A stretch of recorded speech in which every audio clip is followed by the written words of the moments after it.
Okay, we should be live streaming onto YouTube now. I believe that should be working. I think we'll start. Thank you everyone for being here and welcome. Just quick instructions again. We welcome everyone other than our speakers to use their video as they see fit. You don't have to have your video on. If you prefer not to, that's absolutely fine. You can also keep yourself on mute to ensure that we have really good sound quality for everyone on the call.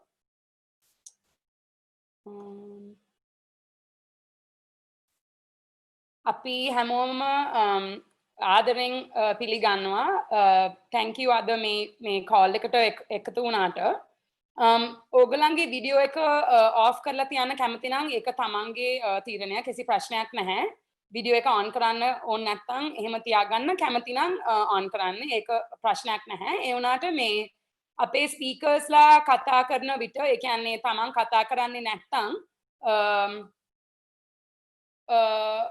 mute එකේ තියාගන්න කියලා අපි advice කරනවා. මොකද එතකොට call කියන්නේ sound quality එක හැමෝටම තව ගොඩක් හොඳයි මම හිතන්නේ. ඉතින් අපි දැනට අපි කතා කරන්නේ නැත්නම් mute එකේ තියමු. Tehani, is the live stream working? Yep, it's working. Great. Okay, so I'll just give a quick introduction to a collective for feminist conversations. We are just an informal, online, on-ground collective, and this is, I believe, our 4th year doing Pride events, which we're very happy about. Typically, we would have had it in person, which we've always enjoyed in the past. We've always hosted talks and film screenings and always a party. Which of course is the most fun part. But we are happy, very happy nonetheless to be here with all of you, even if we can't be in person in the same room. We're really happy to be celebrating and, kind of reflecting on Pride and what that means. And we are very happy to have been joined by all of you. So the reason we wanted to do this particular, format of event. One is that, we really have, especially in the last few years, we have a lot of really great new organizations, collectives, both formal and informal, which are working on LGBTIQ rights in Sri Lanka, in different parts of Sri Lanka. Some individual, activists who don't belong formally to any institution, but who are nonetheless very, very important to our movement. As we know that, right? Movements aren't just made up of organizations. We really value the work of independent researchers, advocates who do really critical work. And sometimes, this kind of diversity of actors and voices can be, and the work that they do can become a little bit invisibilized. And so we thought, what better moment than Pride to really celebrate the diversity of people who we have, who are fighting for our rights across this place.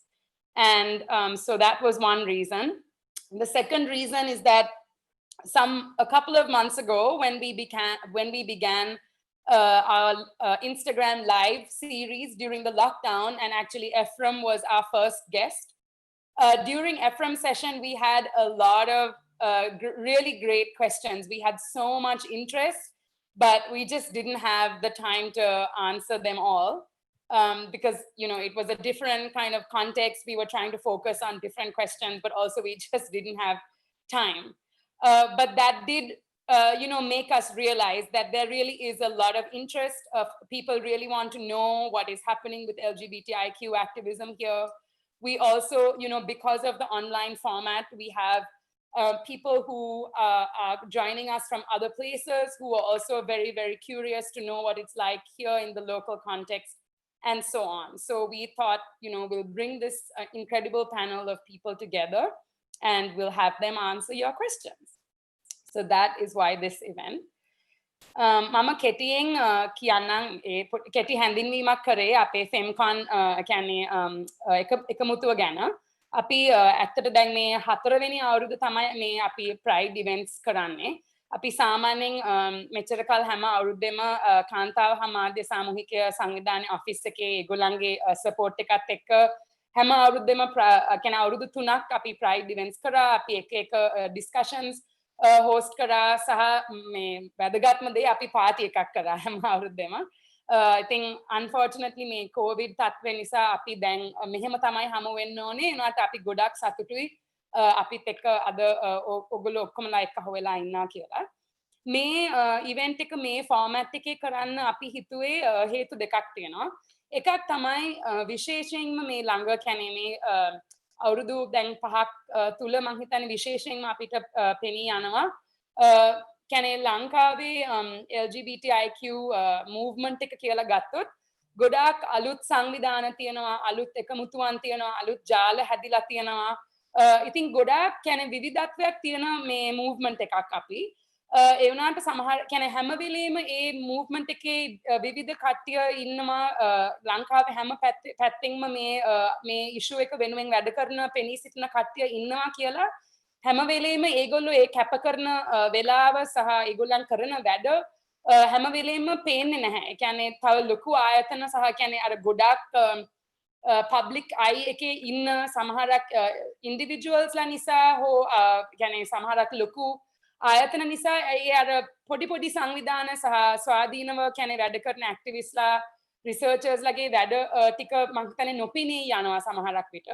ඉතින් අපි ඒක ඒ හේතුව මුල් කරගෙන තමයි මේ වගේ event එකක් කරමු කියලා හිතුවේ. ඇත්තට අපේ ඉන්න මේ මූව්මන්ට් එකේ ඉන්න විවිධ මූණු ඔයගලන්ට පෙන්නන්න. ඒ කියන්නේ හැම පැත්තකින්ම මේකට එක්ක වෙන කට්ටිය ඉන්නවා කියලා පෙන්නන්න.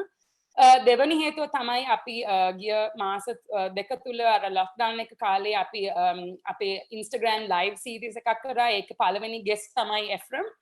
ඒ session එක යනකොට අපිට ගොඩාක් ප්‍රශ්න ආවා. ඇත්තට LGBTIQ activism ඇත්තට ලංකාවේ කොහොමද වෙන්නේ? කී දෙනෙක් කරනවාද? මොකද්ද නීතිය? කියන්නේ නීතිමය තත්ත්වය ඒව ගැන ගොඩාක් ප්‍රශ්න ආවා. ඉතින් අපිට දැනුණ ඇත්තට මේක ගැන දැනගන්න ලොකු ආසාවක් තියෙනවා, ඕනකමක් උනන්දුවක් තියෙනවා කියලා. ඉතින් අපි හිතුවා මෙහෙම මේ පැනල් එකක් එක්කව කරලා ඔයගලන්ගේ ප්‍රශ්න වලට පිළිතුරු දෙන්න පැනල් එකක් එක්කව කරලා අපි ඒක එහෙම කරමු කියලා. මම දැන් ආරාධනා කරනවා අපේ ස්පීකර්ස්ලාට කෙටියෙන් ඒගොල්ලන් ගැන හැඳින්වීමක් දෙන්න සහ ඒගොල්ලන්ගේ ආයතන හෝ ඒගොල්ලන් කරන වැඩ ගැන හැඳින්වීමක් දෙන්න. So I'd like now to invite our speakers to just give a short introduction about themselves, their organizations or their work. And you could optionally, say a little bit about how you identify your pronouns, but that's absolutely not mandatory. That's up to you. So I'll let you introduce yourselves in your own words. Thenu, අපිට ඔයාගෙන් පටන් ගන්න පුළුවන්?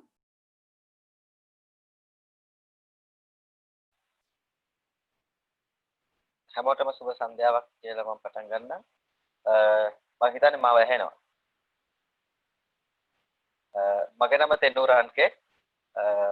මම සංක්‍රාන්ති සමාජභාවී පුද්ගලයන්ගේ අයිතිවාසිකම් වෙනුවෙන් පෙනී සිටින ක්‍රියාදරයක් හැටියට ඇත්තටම සේවය පටන් ගන්නේ මම හිතන්නේ 2003 වගේ කාලේ. ඒ දවස්වල මම ටක් ගාලා ට්‍රාන්ස්ලේට් කරනවා. So I am Thenu Ranketh, and I began my activism on the rights of trans persons around 2003. In පසුව ඇත්තටම මම 2012 equal ground ආයතන සමග එකතු වෙනවා. සංක්‍රාන්ති සමාජභාවී පුද්ගලයන් වෙනුවෙන් පෙරසිටින නියෝජිතයෙක් හැටියට. ඒ දවස්වල ඇත්තටම In 2012, I joined the organization Equal Ground as a representative from the trans community.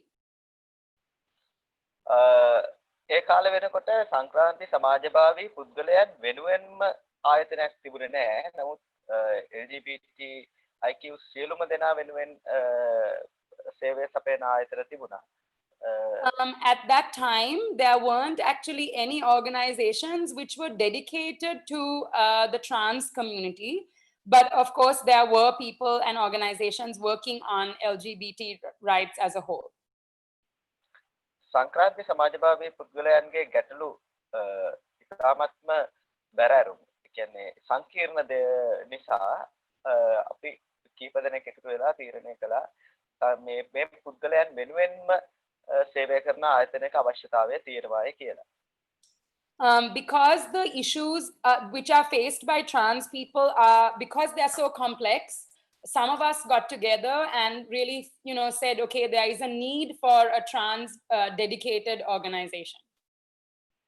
ඒ අනුව තමයි ලංකාවේ මම හිතන්නේ සංක්‍රාන්ති සමාජභාවී පුද්ගලයන් වෙනුවෙන්ම පවතින පළවෙනි ආයතනය හැටියට වෙනස සංක්‍රාන්ති සමාජභාවී ජාලය ඉදිරියට එන්නේ. ඒක මොන කාලෙද තෙනු පටන් ගත්තේ? 2015. Okay. So in 2015, we started Venasa, the Trans Network, which was, one of the first organizations which were dedicated to the rights of trans people. එතනදී අපි සපයන සේවාව කියලා සීමිත සේවාවන් කීපයකට පමණක්, ඒ කියන්නේ යම් සේවාවන් කීපයකට පමණක් සීමා වෙන්නේ නැතුව අපි හිතුවා සංක්‍රාන්ති සමාජභාවී පුද්ගලයන්ගේ සියලුම අවශ්‍යතාවයන් උදෙසා, උදාහරණයක් විදිහට මූලිකවම ඒගොල්ලන්ගේ තියෙන සෞඛ්‍ය ගැටලු, ඒ වගේම ඒගොල්ලන්ගේ ලිපි ලේඛන සම්බන්ධ ගැටලු, නීතිමය ලිපි ලේඛන සම්බන්ධ ගැටලු, එතකොට අධ්‍යාපනය, රැකියාව, එතකොට පවුල තුල ඒගොල්ලන්ගේ ඇති වෙන ප්‍රශ්න, ඔය සියලුම දේට අපිට හැකි උපරිමයෙන් සහයෝගය දක්වන්න ඕනෑ කියලා අපි තීරණය කළා. Okay, so we provide support as much as we can to the best of our capacity in all areas, because we decided that there were so many different issues that trans folks are faced with that it wasn't possible to really dedicate ourselves to any one issue. So we support people in their health needs, employment needs, or even, for example, if there's violence in the family or the home. So on a whole range of issues. අපේ අභිප්‍රාය උනේ සංක්‍රාන්ති සමාජභාවී පුද්ගලයන්ව නොවන පුද්ගලයන් හා සමානවම මානුෂීය අයිතිවාසිකම් තියෙන පිරිසක්, ඒ පිරිසට තමන්ගේ අයිතිවාසිකම් මුක්ති විඳින්න හැකි උපරිම ඉඩකඩ ලබා දෙන්න. Our goal has been to provide, as much as we can, the space and the ability for trans people to enjoy their rights equal to all other people. දැනට අපි වසර 5ක් තිස්සේ මම හිතන්නේ සංක්‍රාන්ති සමාජභාවී පුද්ගලයන් බොහෝ සංඛ්‍යාවකට යම් නොයෙකුත් ආකාරයෙන් සේවය සපයමින් සිටිනවා. So we have been working, we have supported a large number of trans people since 2015 in the last 5 years. ඒ වගේම සංක්‍රාන්ති සමාජභාවී පුද්ගලයන් සම්බන්ධව තියෙන සෞඛ්‍යමය සහ නීතිමය වාතාවරණයන්ගේ ධනාත්මක වෙනස් වීම සඳහා අපි නිතරම ඒ දේවල් වලට මැදිහත් වෙලා කටයුතු කරමින් සිටිනවා. Right. So we support people, and we have had some progress. We have, made some gains in the last 5 years in our support of the rights of trans people. Thenu, then api eka gana passe detail වලින් කතා කරමු. ඔව්. හරිනේ? Okay. Shall we move on to Moli?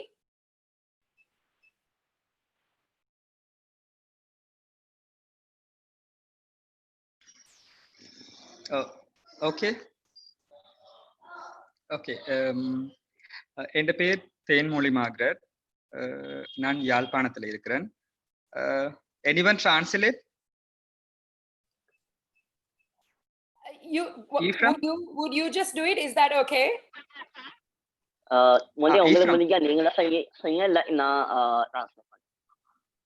Okay, நீங்க translate பண்ணுங்க, ரெண்டும் செய்யறது கொஞ்சம் கஷ்டமா. Okay, sure. Okay. நான் யாழ்ப்பாணத்தில் இருக்கேன். Moli just said that he is from Jaffna, and he is part of a collective of activists working in Jaffna. நான் ஒரு மனித உரிமைகள் செயற்பாட்டாளர்.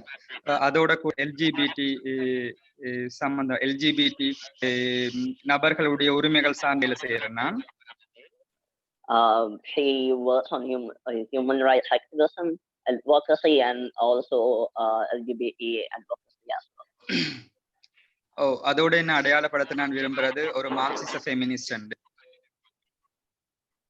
And she identifies herself as a Marxist feminist.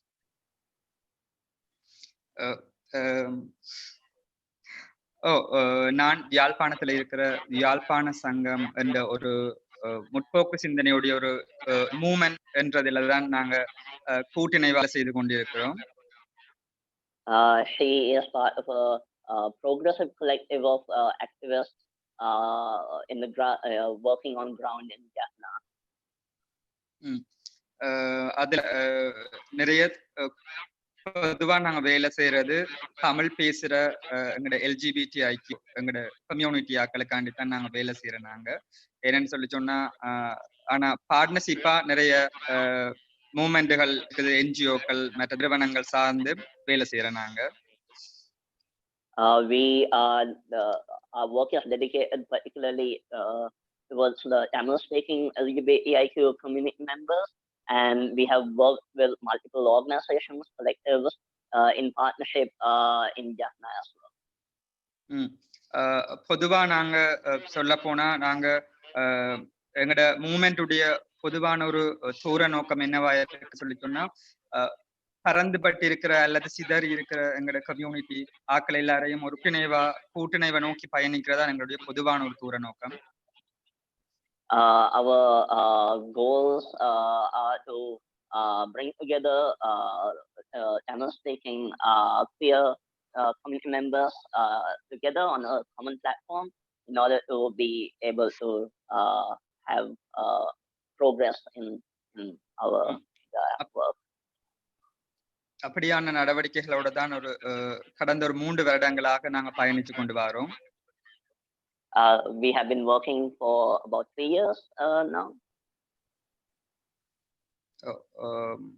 அதை விட சொல்ல போனாங்கிற நடவடிக்கைகள் பொதுவாக அட்வோகசியா தான் இருக்கிறது. பொதுவாக எங்களுடைய எல்ஜிபிடி அரசியல் எல்ஜிபிடி பொலிட்டிக்ஸ் தான் எங்களுடைய பொதுவான விஷயங்களா இருக்கும். Our politics is commonly directed towards LGBT advocacy. அதோட பத்திய அந்த கொரோனா கிரைசிஸ் அந்த நிலைகளில சில நலன்புரி விஷயங்களும் நாங்க சில நேரங்களோட சேர்ந்து செய்திருந்தாங்க. And because of the COVID situation in the country, we have been in partnership with other organizations, been conducting welfare aid relief work. இதோட காணுமென்று நினைக்கிறேன். கஸ்ரோம் இருக்கிறபடினால கஸ்ரோம் மிச்சம் எங்கட மூவ்மெண்ட் சொல்லுவார். I think this is enough for now, and I think because Kasro is also here, he also can contribute to about our movement. Great, thank you so much. Ephraim, you can go next. My name is Ephraim. I currently work for Women and Media Collective in the gender and sexuality domain. I'm also part of Community Welfare and Development Fund for Pride. This year we have been focusing our efforts on relief efforts for community members that are affected by the pandemic.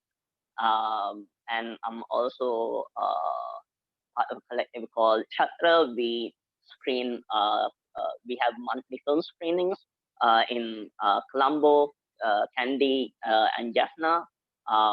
And I'm also part of a collective of artists called the Packet. And I suppose we just come together to make art in whatever way. Cool, thank you. Kasro? Yeah. Can you hear me? Yeah, perfect. Okay, thank you. I will do it in English first, and I will translate myself in Tamil. I will try it. Okay, my name is Kasro Thurai. I am studying at University of Pennsylvania, and I am an LGBTIQA plus activist working with Jaffna Sangam and Chathra. Jaffna Sangam is an organization that is working for the LGBTIQA plus for LGBTIQA plus rights in Tamil speaking areas, especially in northern and eastern provinces of Sri Lanka. We started the organization on July 2017. Moli, who is here now, was with us when we started the organization. Since we started the organization, we organize events such as discussions, movie screenings, workshops or seminars in events like this in every month since when we started. After that, we created a friendship organizations, friendship organization circles. That means the organizations who are ready to work for the LGBTIQA plus rights, the organization who is the social activist organization, but who is ready to work for the LGBTIQA plus rights, they are with us. We started a friendship organization circle. So we are having Viday Kulumam, which is a social activism organization here in Jaffna, and Pasumai Chuadagal, which is an environmental activism group in Jaffna. We are working with them also because the main the goal of our organization is social acceptance. We are working for the social acceptance of LGBTIQA plus rights in Tamil speaking community, mainly in Tamil speaking community. We expect that via the social acceptance only we can change or create a new laws. Social acceptance is the important thing before all of this. Okay, I will translate in Tamil. நான் Kasro Thurai. நான் இப்போ பெருதனியா யூனிவர்சிட்டியில் படிச்சுட்டு இருக்கேன். And அதோட நான் ஒரு LGBTIQA plus சமூக செயற்பாட்டாளர். LGBTIQA ப்ளஸ் சமூக செயற்பாட்டாளராக ஜஃப்னா யாழ்ப்பாண சங்கம் மற்றும் சத்ரா ஆகிய இரு அமைப்புகளுடனும் செயற்பட்டு கொண்டிருக்கின்றேன். யாழ்ப்பாண சங்கம் என்ற அமைப்பு 2017 ஆண்டு ஜூலை மாதம் தமிழ் பேசும் சமூகத்தில் ஆரம்பிக்கப்பட்டது. முக்கியமாக யாழ்ப்பாணத்தில் ஆரம்பிக்கப்பட்டது. அன்று ஆரம்பிக்கப்பட்ட காலத்திலிருந்து இன்று வரை ஒவ்வொரு மாதமும் ஏதாவது ஒரு ஈவெண்ட்ஸ் ஆர்கனைஸ் பண்ணிட்டு இருக்கோம். அது ஒரு சாதாரண கலந்துரையாடல் அல்லது ஒரு திரையிடல் அல்லது ஒரு செமினார் அல்லது ஒரு ஒர்க் ஷாப் என்ற வகையில அந்த டைம்ல இருந்து இப்போ வரைக்கும் LGBTIQA plus உரிமைகள் சார்ந்த ஈவெண்ட்ஸை ஆர்கனைஸ் பண்ணிட்டு வரோம். அதுக்கு பிறகு போன 2019 ஆண்டு ஸ்டார்ட்ல இருந்து தோழமை அமைப்புகள் என்ற ஒரு சர்க்கிள் ஒரு வட்டத்தை உருவாக்கினோம். அது தோழமை அமைப்புகளோட எங்கட LGBTIQA plus உரிமைகளுக்காக ஒர்க் பண்ண தயாராக இருக்கிற வேற சமூக செயற்பாட்டு அமைப்புகளை அதில் இணைச்சு கொண்டோம். அவங்க எங்க LGBTIQA plus உரிமைகள் சார்ந்த புரிந்துணர்வும் உடையவர்கள், அதே நேரம் LGBTIQA plus உரிமைகளுக்காக செயற்பட முன்வந்தவர்கள். அதன் மூலம் 2019 தொடக்கத்திலிருந்து இன்று வரை அந்த தோழமை அமைப்புகளுடனும் சேர்ந்து அந்த சமூக செயற்பாட்டு அமைப்புகளுடனும் சேர்ந்து இன்று வரை செயற்பட்டு கொண்டிருக்கின்றோம். நன்றிகள். Thank you. Thank you. Pasan?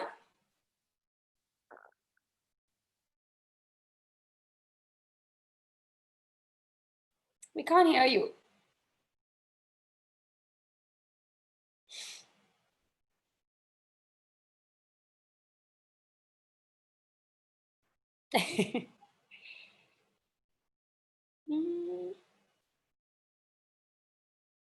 Maybe something with your audio settings.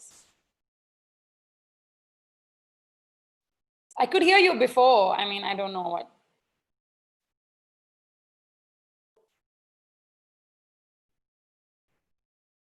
Okay, shall we come back to you maybe and figure that out? Okay. Radika? I'm Radika Gunaratne. I'm a lawyer and a journalist, currently working in Nilumaya Foundation. Although it is not a LGBT organization, we do a lot of intersectional work, I think, like microfinance, RTI, and we work towards for social justice. And also I'm a trainer and conducting workshops on various topics on human rights, including LGBT rights. මම රදිකා ගුණරත්න මම නීතිඥවරියක් සහ මාධ්‍යවේදිනියක් නෙළුමයාය පදනමේ වැඩසටහන් අධ්‍යක්ෂවරිය විදිහට වැඩ කරනවා LGBT ආයතනයක් නොවුනට අපි ගොඩක් ඉන්ටර්සෙක්ෂනල් වැඩ ඒ කියන්නේ විශේෂයෙන්ම human rights පැත්තෙන් මයික්‍රෝෆයිනෑන්ස් ඒ කියන්නේ ශුද්ධ මූල අර්බුදය සම්බන්ධ විඳිතයන්ගේ අයිතිවාසිකම් කඩවෙන එක ගැන විශේෂයෙන්ම මානව හිමිකම් පදනමක් යටතේ අපි වැඩ කරමින් ඉන්නවා. Thank you. Pasan, can we try you again? Yeah, can you hear me now? Perfect, yeah. Okay, perfect. Hi everyone, my name is Pasan Jayasinghe. I work mainly as a researcher and I'm based in Colombo. I work with a number of organizations, civil society organizations based in Colombo, mainly on legal issues and mainly on issues to do with human rights and elections in particular.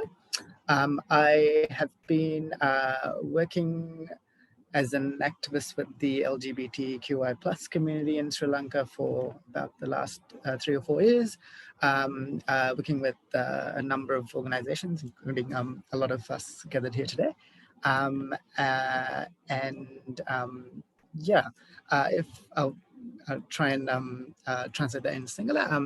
මගේ නම් පසන් ජයසිංහ මම කොළඹ ඉන්න මේ civil society සංවිධාන කීපයක් එක්ක වැඩ කරන පර්යේෂකවරයෙක් මං ප්‍රධානයෙන්ම වැඩ කරන්නේ human rights ප්‍රශ්න සහ issues ගැන ඒ වගේම ඡන්ද නීති ගැනත් පොඩ්ඩක් වැඩ කරනවා මං මේ LGBTQI ප්‍රජාවත් එක්ක ක්‍රියාකාරීවරයෙක් විදිහට පසුගිය අවුරුදු 3-4 වගේ වැඩ කළා තියෙනවා තමයි.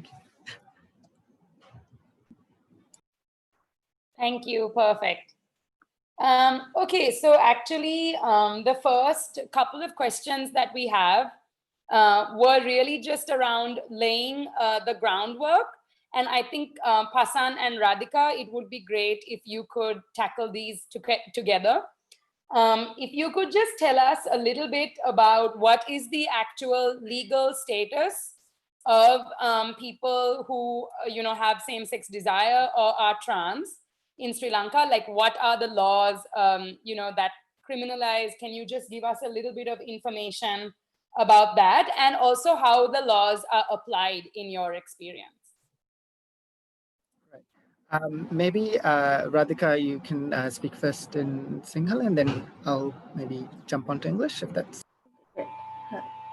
ලංකාවේ LGBT අයිතිවාසිකම් සම්බන්ධයෙන් විශේෂ නීති රාමුවක් කියන අපිට තනින් තනින් තමයි මම සුභා චුට්ටක් සරල විදිහට කියන්නම් තනින් තනින් තමයි අපිට දේවල් හොයාගන්න වෙන්නේ ඒ කියන්නේ ඇත්තටම ඒ තියෙන ලෑන්ඩ්ස්කේප් එක බලපුවාම අන්තර්ගත ව්‍යවස්ථාවේ ප්‍රතිපාදන ටිකක් තියෙනවා ඒත් එක අරමුණු කරන දේ හරියට වෙන්නේ නැහැ ඊට පස්සේ ව්‍යවස්ථාපිත නීති අනපනත් වෙනම තියෙනවා ඒකෙන් සමහර වගන්ති ක්‍රියාත්මකයි නමුත් ඒකත් පොතේ හැටියටම ක්‍රියාත්මක වෙන්නේ නැහැ. ඒතර පොදුවේ ගත්තාම යම්කිසි සංකීර්ණතාවයක් තියෙනවා. හැබැයි අතරෙම මේ නීතිය පාවිච්චි වෙනවා LGBT ප්‍රජාවේ සමාජිකයන්ව ස්ට්‍රක්චරල් ඩිස්ක්‍රිමිනේෂන් එකකට ලක් කරන්න. ඒ කියන්නේ ව්‍යුහාත්මක විදිහට ඒගොල්ලෝ වෙනස්කට සැලකීමකට ලක් වෙනවා. මේක මුල ඉඳන් අපි පිළිවෙලකට ගලපුවා ආණ්ඩුක්‍රම ව්‍යවස්ථාව කියන්නේ රටේ මූලික නීතිය ඒකේ 3 වෙනි පරිච්ඡේදය කියන මූලික අයිතිවාසිකම් පරිච්ඡේදය 12 වෙනි වගන්තිය කියනවා 12 වෙනි ව්‍යවස්ථාවේ කියනවා සෑම පුද්ගල නීති ඉදිරියේ සමානාත්මතාවය ගැන. නමුත් නීති ඉදිරියේ සමානාත්මතාවය එතන කියනවා එන්න පුළුවන් තත්ත්ව ටික. ඒ කියන්නේ කිසිම පුද්ගලයෙකු වෙනස්කම් වලට ලක් නොකළ යුත්තේ කියලා පිළියරන් තියෙන මූලික නීතියෙන් පදනම් කීපයක් නම් කරලා තියෙනවා. ඒතර ජාති ආගම, උපන් ස්ථානයේ දේශපාලන මතය, ඒ වගේ දේවල් අතර තියෙනවා ස්ත්‍රී පුරුෂ භාවය. අපි දන්නවා ජෙන්ඩර් සහ සෙක්ෂුවැලිටි කියන්නේ දෙකක්. ස්ත්‍රී පුරුෂ භාවය කියන්නේ සෙක්ෂුවැලිටි, ස්ත්‍රී පුරුෂ සමාජ භාවය කියන්නේ ජෙන්ඩර්. එතකොට මේ ජෙන්ඩර් කියන මේ කොම්පොනන්ට් එක ආණ්ඩුක්‍රම ව්‍යවස්ථාවෙන් ටච් වෙන්නේ නැහැ. අපි එක පැත්තකින් කල්පනා කරනවා මේක 1978 හදන්නේ. නමුත් මේක ඇල්ල ඊට පස්සේ සංශෝධනය වෙන්නේ නැහැ. අපි 19 වතාවක් 20 වතාවක් මේක සංශෝධනය කරගත්තා. අපි දන්නවා ඒකට යම්කිසි යෝජනාවලියකුත් ඉදිරිපත් වෙලා තිබුණා. නමුත් තාම ඒක වෙනස් වෙලා නැහැ. එතනින් එහාට ගත්තාම අනපනත් විශේෂයෙන්ම දණ්ඩ නීති සංග්‍රහය මේක 19 වෙනි සියවසේ බ්‍රිතාන්‍යයන් ඒ කාලේ බලපවත්වපු නීතිය තමයි යටත් විජිත වලට ආදේශ කරේ. එතකොට සමරිසි හා සංක්‍රාන්ති ලිංගික ප්‍රජාව සම්බන්ධයෙන් ක්‍රියාත්මක වෙන්නේ ඒ කාලේ එංගලන්තයේ බලපවත්වපු නීතිය 1995 දී මේක සංශෝධනය වෙනවා. නමුත් එතෙන්දිත් වෙන්නේ අපි ආපස්සට ගමන් කිරීමක් වෙන්නේ. උදාහරණයක් විදිහට 365 සහ 365 ආවගන්ති වලින් පොදුවේ කියන එක තමයි කාන්තාව පුරුෂයෙක් හෝ සතෙකු සමග ප්‍රසිද්ධිය හෝ අප්‍රසිද්ධියේ කැමැත්තෙන් වුණත් සෝබාදමට එරෙහිව අශෝභන හැසිරීමක් සිද්ධ කරනවා නම් ඒක ලංකාවේ අපරාධ නීතිය යටතේ ඔහු අපරාධ වූ අය හෝ කිසියම් පුද්ගලයා අපරාධකරුවෙක් බවට පත් වෙනවා. එතකොට මේ අශෝභන හැසිරීම මොකද්ද? එහෙම නැත්නම් සෝබාදමට එරෙහි හැසිරීම කියන්නේ මොකද්ද? ඒව තීරණය කරන්නේ කවුද? ඒතර විනීතව හැසිරීම කියන එක නම් අපේක්ෂා කරන්නේ විනීතකම කියන්නේ මොකද්ද? මේක නීතියෙන් ලංකාවේ කිසිම වෙලාවක නිර්වචනය වෙන්නේ නැහැ. මේක ප්‍රතිඵලය තමයි නීති හා සාමය සුරැකීමට බලතල ලබා දීලා තියෙන අපි කියන law enforcement officers ලා. එහෙම නැත්නම් නීති සාධන නිලධාරීන් විශේෂයෙන්ම පොලිසිය වගේ ආයතන මේවා අපි දකිනවා වැරදි විදිහට පාවිච්චි කරනවා මේ ප්‍රජාවේ සමාජිකයන්ගේ මානව හිමිකම් උල්ලංඝනය කරන්න. ඒතර 2014 2016 2019 වගේ අවුරුදු වල නීතිපතිවරයා මේ ගැන තමන්ගේ මතය දක්වලා තියෙනවා. පවත්නා නීති වලින් මේ සමාජ ජීවත් වෙන මිනිස්සුන්ගේ මානව හිමිකම් කඩ කරන්න බෑ කියලා. නමුත් ප්‍රශ්නේ තියෙන්නේ නීතිපතිවරයාගේ මතය පහළ අධිකරණ වලින් විශේෂයෙන්ම ඒක අනුමත කිරීමක් එහෙම නැත්නම් ඇප්ලයි කිරීමක් වෙන්නේ නැහැ. දිගින් දිගට මේ නිසා සමරිසි ප්‍රජා සහ සංක්‍රාන්ති ලිංගික ප්‍රජාවේ සමාජිකයන් මානව හිමිකම් උල්ලංඝනය කිරීම වලට ලක් වෙනවා. අනිත් පැත්තෙන් පාදඩ එහෙම නැත්නම් අයාල ආඥා පනත ගත්තොත් ඒ වගේම දණ්ඩ නීති සංග්‍රහය තියෙන 399 cheat impersonation. ඒ කියන්නේ වෙනත් කෙනෙකු විදිහට පෙනී හිටින පුද්ගලයාට නුරුඩේ කියලා කියනවා. අපි දන්නවා සංක්‍රාන්ති සමාජවාදී පුද්ගලයෙක්ගේ බාහිර ස්වරූපයේ සිදුවන වෙනස්කම් ගත්තහම ජීවිතේ යම් කාලයකදී හැඳුනුම්පත එහෙම හදාගෙන නැත්නම් එහෙම හදාගන්න දැනට නීතිමය ප්‍රතිපාදන තියෙනවා. නමුත් අපි දන්නවා ඒ කියන්නේ මේ ඇක්සස් එකේ තියෙන ප්‍රශ්න නිසා ගොඩක් අය ඒක හදාගෙන නැහැ. ඒතර බැලු බැලමට සමහර වෙලාවට යම්කිසි තැනැත්තෙක්ගේ බාහිර ස්වරූපය සහ හැඳුනුම්පතේ තියෙන ස්වරූපය හෝ නම හෝ වෙනස්. ඒතර මේක යමක් විදිහට පාවිච්චි කරන අවස්ථා අපි ගොඩක් වෙලාවට අපි මේ වගේ සිද්ධි දන්නවා. ඒක පාවිච්චි කරනවා මේ වෙනත් කෙනෙක් විදිහට පෙනී හින්නවද කියලා කියන්නේ. ඒතර අනිත් පැත්තෙන් අපි දන්නවා ක්‍රොස් ඩ්‍රෙසින් කරන ප්‍රජාවේ සමාජිකයන්. ඒක පැහැදිලිවම Taman කැමති ආකාරයට ජීවත් වීම සහ Taman කැමති විදිහට ඇඳුම් පැළඳුම් ඇඳීම ගැන නිදහස. තමන්ට තමන් ප්‍රකාශනය කරගන්න කැමැත්ත ඒක තමයි පුද්ගල නිදහස මාන නිදහස කියන්නේ. ඒතර ඒක මර්ධනය කරන්න ඒ වගේ වගන්ති ගන්නවා. එන්න ඒ වගේ ඊළඟට පාර නිකන් ඇවිද හිටියත් ඕනනම් අයාල පාදඩ ආඥාපන්ත පාවිච්චි කරලා පොලිස් රාලහාමිලාට පුළුවන් ඇතුළට දාන්න. අවුරුදු 10 සහ 20 අතර කාලවලින් සිර දඬුවම් ලබා දෙන්නත් පුළුවන්. ඉතින් මේ වගේ තත්ත්වයක් එක්ක මම හිතන්නේ සමරිසි ප්‍රජාව නීතිය විසින් අපරාධ කරන බවට පත්වීම ඉතාම විශාල ඛේද වාචකයක්. ඒක පැහැදිලිවම කියන්න. මොකද මේ නීති පනවපු රටවල් මේවා පස්සේ වෙනස් කරගන්නවා. අසල්ලෙස ඉන්දියාව මේක වෙනස් කරගන්නවා. මේ වගේ තියෙන ඒ කියන්නේ මේ නීතිවල තියෙන විසුළු ස්වභාවයක් තේරුම් අරගෙන. උදාහරණයක් විදිහට කිව්වහම මොකක්ද දැන් ඉස්සර කාලේ නඩු තීන්දුව සහ ලෝ ඩික්ෂනරිස් වල තියෙන දේවල් බලපුවාම ඒවා ඇත්තටම හරි විසුළු සහගතයි. ඒතර ඒ අර්ථ වලින් තමයි මේ නීති ලංකාවට ගෙන්නේ. එතකොට මොකද්ද සෝබාදහමට එරෙහි හැසිරීම? එක අවස්ථාවකදී කියනවා එක නඩු තීන්දුව 1925 එංගලන්තේ නඩු තීන්දුවකදී කියනවා මේ පුරුෂ ලිංගයක් සහ කාන්තා යෝනියක් පාවිච්චි ඒ දෙක පාවිච්චි වෙන්නේ නැති ඕනම ක්‍රියාවක් අස්වාභාවිකයි සෝබාදහමට එරෙහි.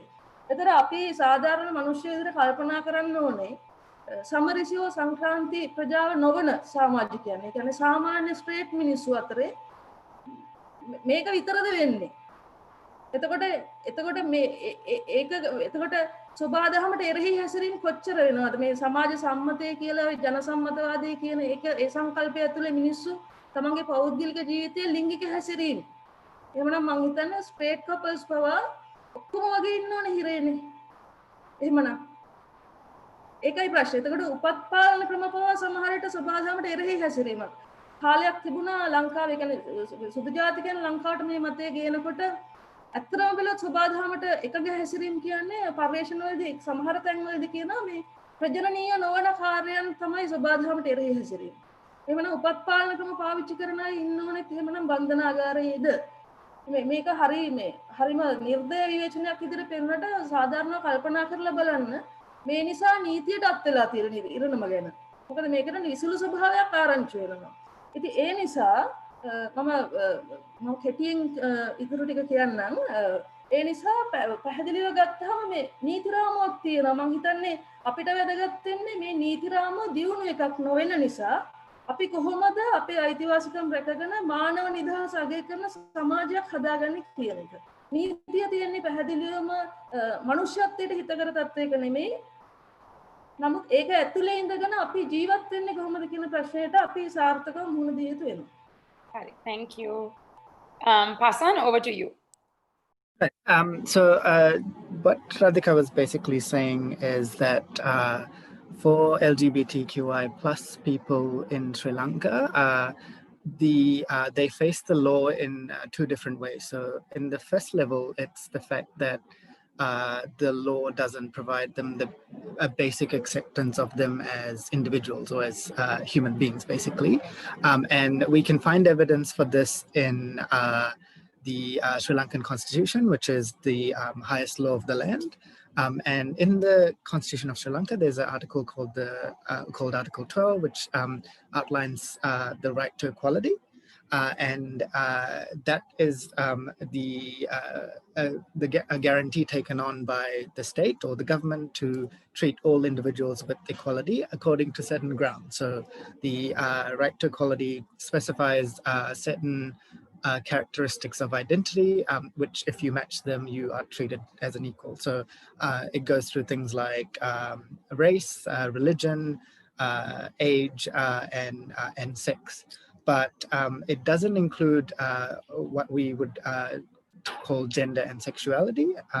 And those are categories under which we can classify or class the interest of LGBTQI plus individuals in Sri Lanka. So at that level, at a basic level, LGBTQI plus individuals in Sri Lanka don't have a basic acceptance. So in another way, and in the second manner, there are a number of individual kind of scattered laws which criminalize LGBTQI plus people in Sri Lanka. So the main provisions for these are found in the Penal Code of Sri Lanka. And there are two sections called Section 365 and 365A. And those two basically outlaw what's called the gross indecency, people who act in gross indecency, and the other sections, sorry, 365 bans voluntary carnal intercourse against the order of nature, which and 365A is intended to be used against people who engage in what's called gross indecency. Now, those two terms come from Victorian era British laws. So the Penal Code itself was introduced to Sri Lanka by the English when Sri Lanka was a British colony. So this was in the 1800s. And that law has stayed on in the Sri Lankan books since then, even though the UK itself has gotten rid of those laws. And so these two sections are basically used against LGBTQI individuals in Sri Lanka because they don't exactly define what gross indecency or acting against the order of nature are. And throughout history, the Sri Lankan government and especially law enforcement, so people like the police have interpreted that to mean LGBTQI people. And even though that people aren't prosecuted or taken through the legal system in a formal way, those sections are used to criminalize people in more informal, practical ways. So basically, people, the police can sort of call up anyone, especially hanging around at night or like walking on the streets. And through the use of these sections, they can sort of threaten people and, use them for procuring bribes, for procuring sexual favors.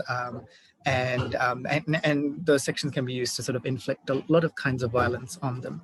And so in addition to the Penal Code, there are a number of other criminal provisions. So there's one act called the Vagrants Ordinance, which again comes from the 1800s, which can be used to basically round up anyone who's walking on the streets at night.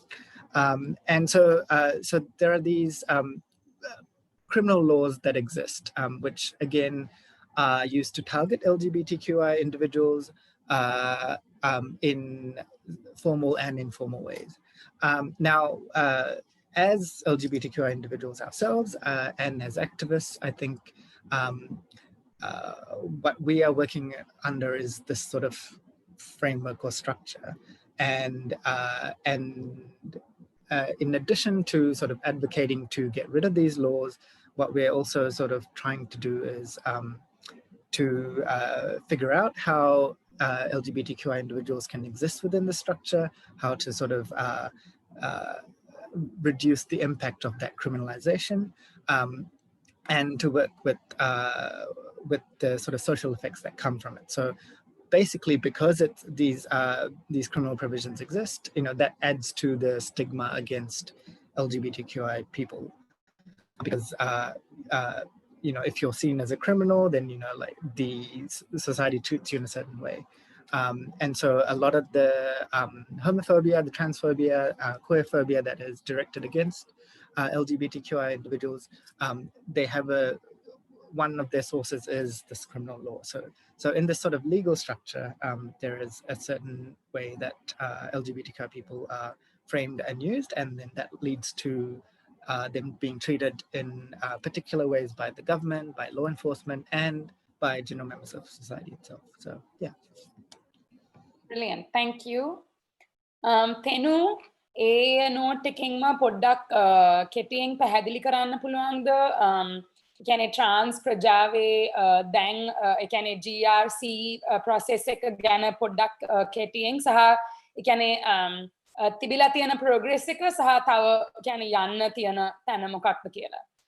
So I'm just asking Thenu to briefly also on the same note describe to us the status of the rights of trans persons, including the gender recognition process, where it's at, the progress that they've made, but also what more needs to happen. Thenu?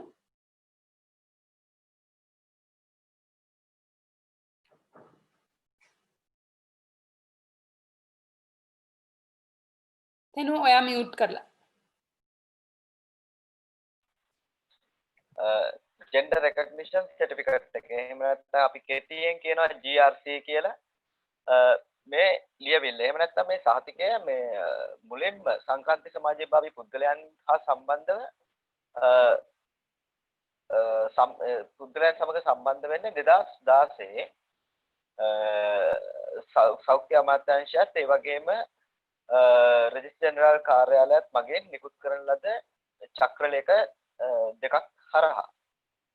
So in 2016, due to a circular that's put out by the Ministry of Health and the Registrar's Office, the gender recognition process for trans persons comes into play. එක රැකින් ආපු දෙයක් නෙමෙයි. නමුත් මම 2016 මුල් භාගයේ ඉඳලා මේ සම්බන්ධව සාකච්ඡා පැවතුණා මානව හිමිකම් කමිෂන් සභාව සහ ඒකට සහභාගී වුණ වෛද්‍යවරු පුද්ගලින් ලියාපදිංචි කිරීමේ දෙපාර්තමේන්තුව රෙජිස්ට්‍රාර් ජෙනරාල් දෙපාර්තමේන්තුව සෞඛ්‍ය අමාත්‍යාංශය අධ්‍යාපන අමාත්‍යාංශය ඒ වගේම පොලිසියෙන් අධිග්‍රහණ අමාත්‍යාංශය සහභාගී වුණා ඒ වගේම කමියුනිටි එකේ ඉන්ඩිවිජුවල් ඇක්ටිවිස්ට්ලා ඒ වගේම ඒ කාලේ සිටපු ආයතන වලුත් මේකට සම්බන්ධ වුණා මේ සාකච්ඡාවලට. So obviously it didn't happen overnight. It was the result of many discussions and a lot of advocacy that was done over about a year, which included several government institutions, including the Ministry of Health, Ministry of Education, and the Human Rights Commission of Sri Lanka, and also many members of the community. And also the General Registrar's Office, the Office for the Registration of Persons, and so on. 2016 පටන් ගත්ත මේ ගමන 2020 වෙනකොට යම් ක්‍රමානුකූල විදිහකට වෙනසකට ලක් වෙනවා. ඒ කියන්නේ ධනාත්මක වෙනසකට මේකට සංක්‍රාන්ති සමාජභාවයේ පුද්ගලයන් හා සම්බන්ධ යම් ආකාරයක නීතිමය වටිනාකමක් ලැබෙනවා. So that was in 2016, and actually recently in 2020 we have seen a positive sort of an advancement of some sort in this for this process. In some way now it has gotten a legal status. ඒකට හේතුව තමයි gender recognition certificate එක ලබා ගන්නේ නැතුව කිසිම සංක්‍රාන්ති සමාජභාවයේ පුද්ගලයෙකුට තමන්ගේ birth certificate එක ඒ සංශෝධනයක් කරගන්න බෑ. So without having this gender recognition certificate, you can't get the amendments on your birth certificate. So for any trans person who wants to have the birth certificate, which then, allows you to have an ID card that reflects your name and gender and everything correctly, and everything else that follows, you need to have this gender recognition certificate.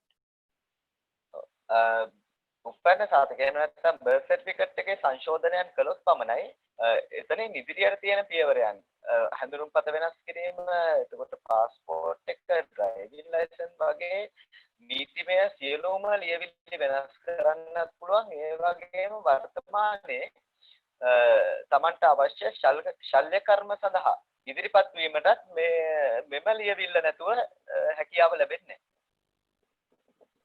So the gender recognition certificate allows you to present yourself for any surgeries that you might want, but also allows you to, like I said before, have your birth certificate amended, which can then subsequently mean that you can have your national ID, driving license, and everything else, all the legal documentation that is in relation to the person. All of those can either be amended or produced in the correct manner if you have the GRC. මුල් කාලේනම දැන් චක්‍රලේඛය නිකුත් කරලා තිබුණාත් මුල් කාලේනම ගැටලු තිබුණා ප්‍රාදේශීය ලේකම් කාර්යාලවල. මොකද චක්‍රලේඛයක් ආවහම ඒක ඇත්තටම ඒක බොහෝ දුරට රජයේ සේවයෙන් ඒක තමන්ගේ වැටුපට අදාළ නැත්නම් කියවනවා ටිකක් අඩුයි. ඒ හින්දා ඒගොල්ලෝ මේ චක්‍රලේඛය කියවලා තිබුණේ නැහැ. ඉතින් ඒ අවස්ථාවල් වලදී අපිට අපේ සමාජිකයෝ ඇවිල්ලා මේ වගේ ගැටලු තියෙනවා කියලා දැනුම් දුන්නොත් අපි ඒ හැම අවස්ථාවකම මානව හිමිකම් කමිෂන් සභාව හරහා ඒ අදාළ ප්‍රාදේශීය ලේකම් කාර්යාලවල දැනුවත්භාවය ඇති කරලා ඒ අයට රෙකමෙන්ඩේෂන්ස් දීලා එතන සිදු වෙලා තිබෙන ගැටලුව විසඳීමට ලක් කරලා තියෙනවා.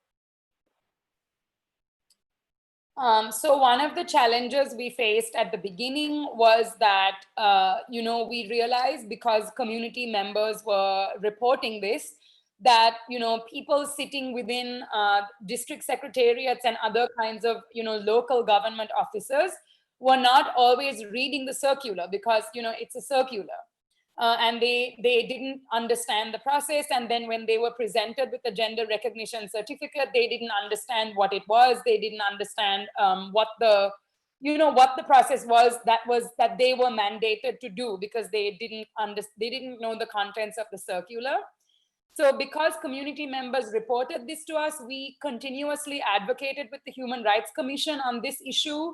And because of that, the Human Rights Commission was able to continuously send out recommendations to all, government officials everywhere across district secretariats and so on. දැනටත් යම් කිසි සමාජිකයෙක් මීට පෙර කිසිවෙක් තමන්ගේ උපන්න සාහිත්‍ය සංශෝධනයට ගිහිල්ලා නැති ප්‍රාදේශීය ලේකම් කාර්යාලයකට ගියොත් මේ ගැටලුව දකින්න පුළුවන්. This problem may still be there. For example, we know that, in certain district secretaries, this problem that our community members may still encounter this problem. Say, for example, when you go to get your birth certificate,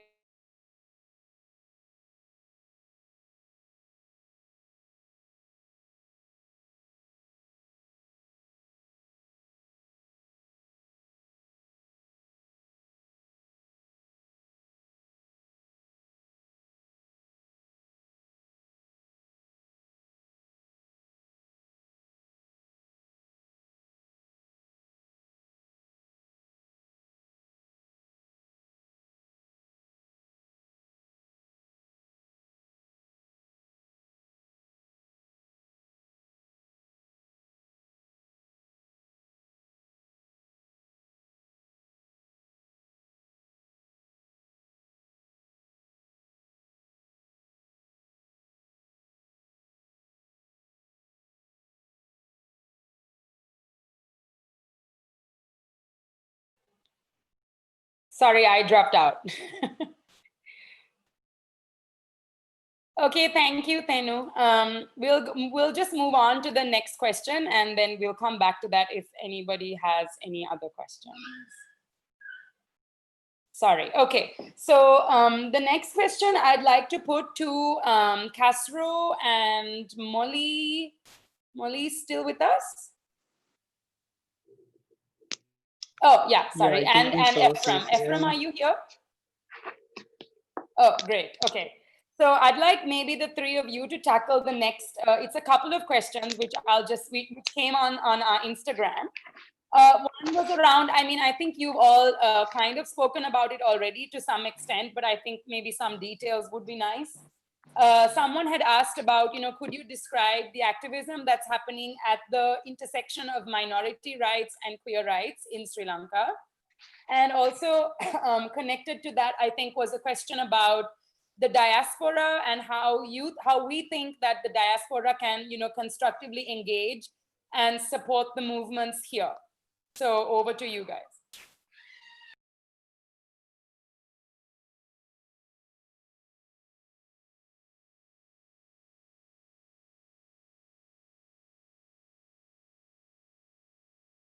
Oh, Ephraim? Ephraim, you're muted.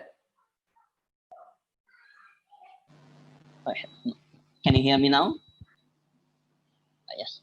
The Community Welfare and Development Fund, or CWDF, we began functioning in 2017.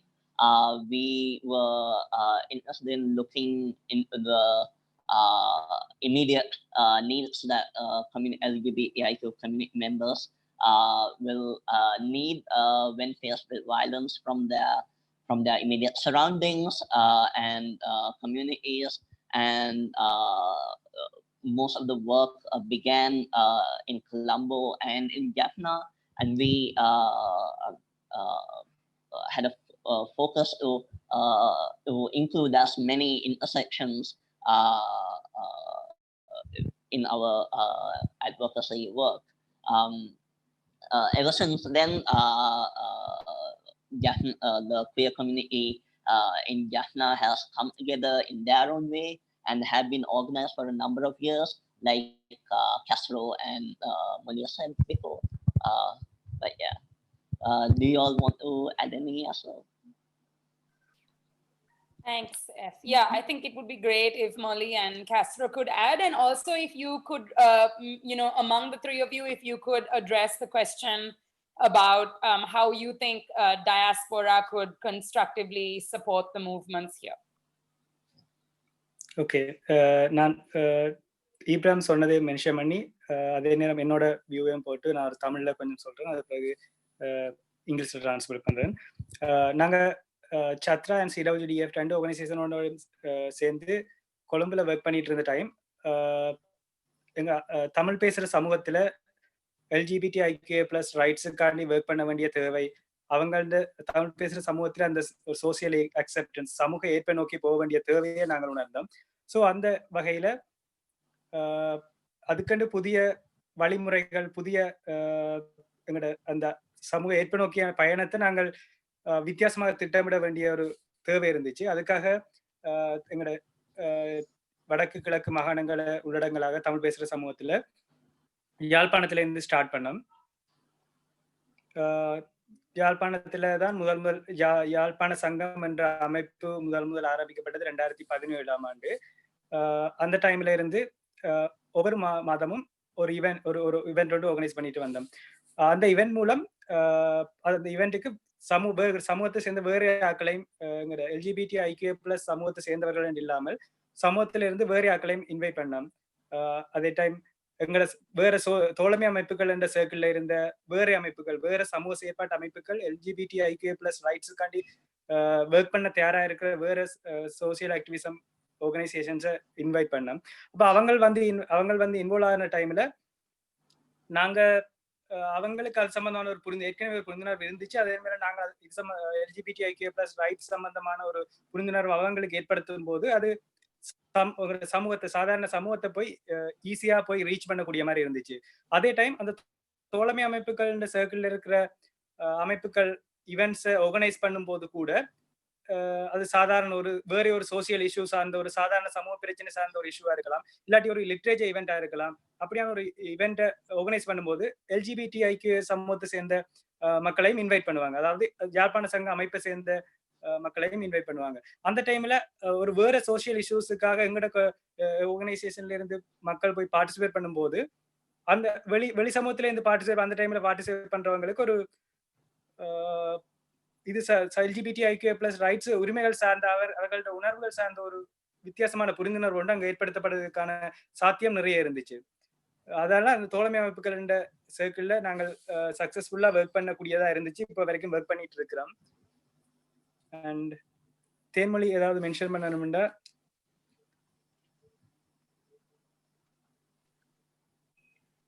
ஓ, நீ இங்கிலீஷ்ல translate பண்ணும், நான் பிறகு add பண்ணி சொல்றேன். Okay. I said many things. I don't know. I couldn't translate. It's okay, Kasro. Whatever you can remember, it's fine. Just give the summary of whatever you remember. Okay. When we were working with Chathra and CWGDF in Colombo, we were nearly 10 to 15 Tamil people were there. So we were discussing about starting a start to function in the northern and eastern provinces, mainly in the Tamil speaking communities. We were thinking about it. So in 2017 we organized a first discussion in Adayalam organization in Jaffna. So we started to deal with the LGBTIQ+ community members who are in the Tamil speaking community. Since we started that discussion, every month we are organizing a event by our Jaffna Sangam organization. After that, as I said before, we created a friendship organization circle. They are the social activism organizations who is ready to work for the LGBTIQ+ rights also. So we invite them for our events. So people from their organization and people from the outside community also come to our events and participate our events. Due to that, we are trying to create an progressive and good understanding about LGBTIQ+ rights in our society. That's our main goal. That is creating a social acceptance about LGBTIQ+ rights. So then the organizations in friendship organization circle, they started to invite us for their events also. So after that, we started to participate in their events. So we are having a great opportunity to deal with our society and trying to make awareness and understanding about LGBTIQA+. Yeah, that's all I think. Great. Moli, do you have anything you'd like to add?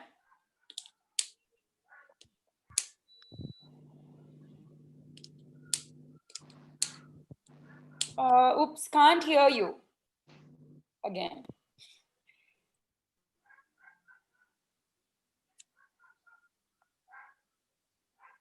Can't hear. Maybe we'll come back to that, if that's okay. Okay, cool.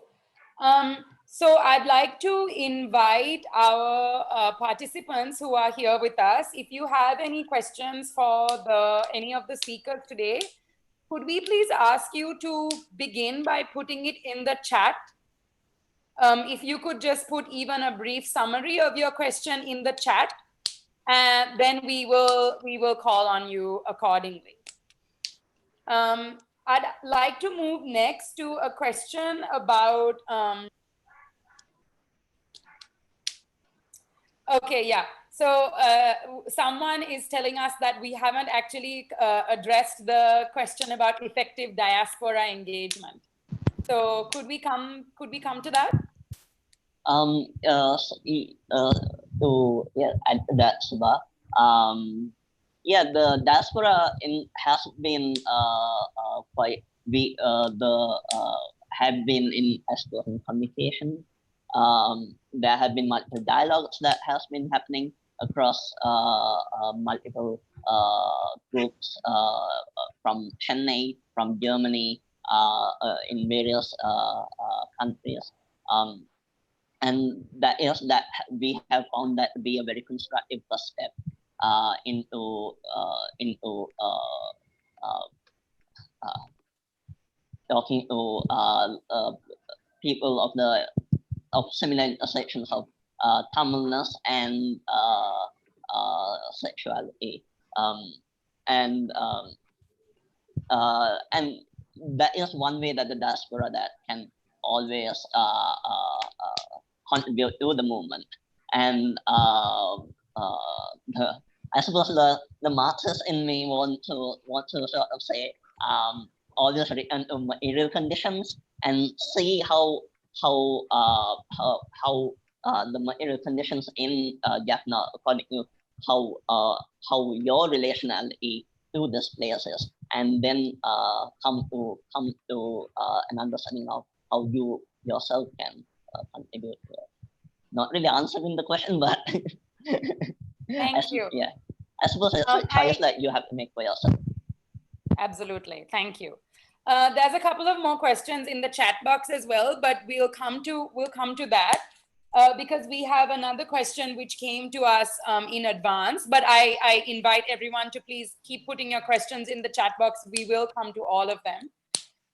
Maybe Pasan, you could kind of begin the response to this one, because we know that an election is coming up, and we wanted to ask what you could tell us about voting and access to voting for queer and trans people.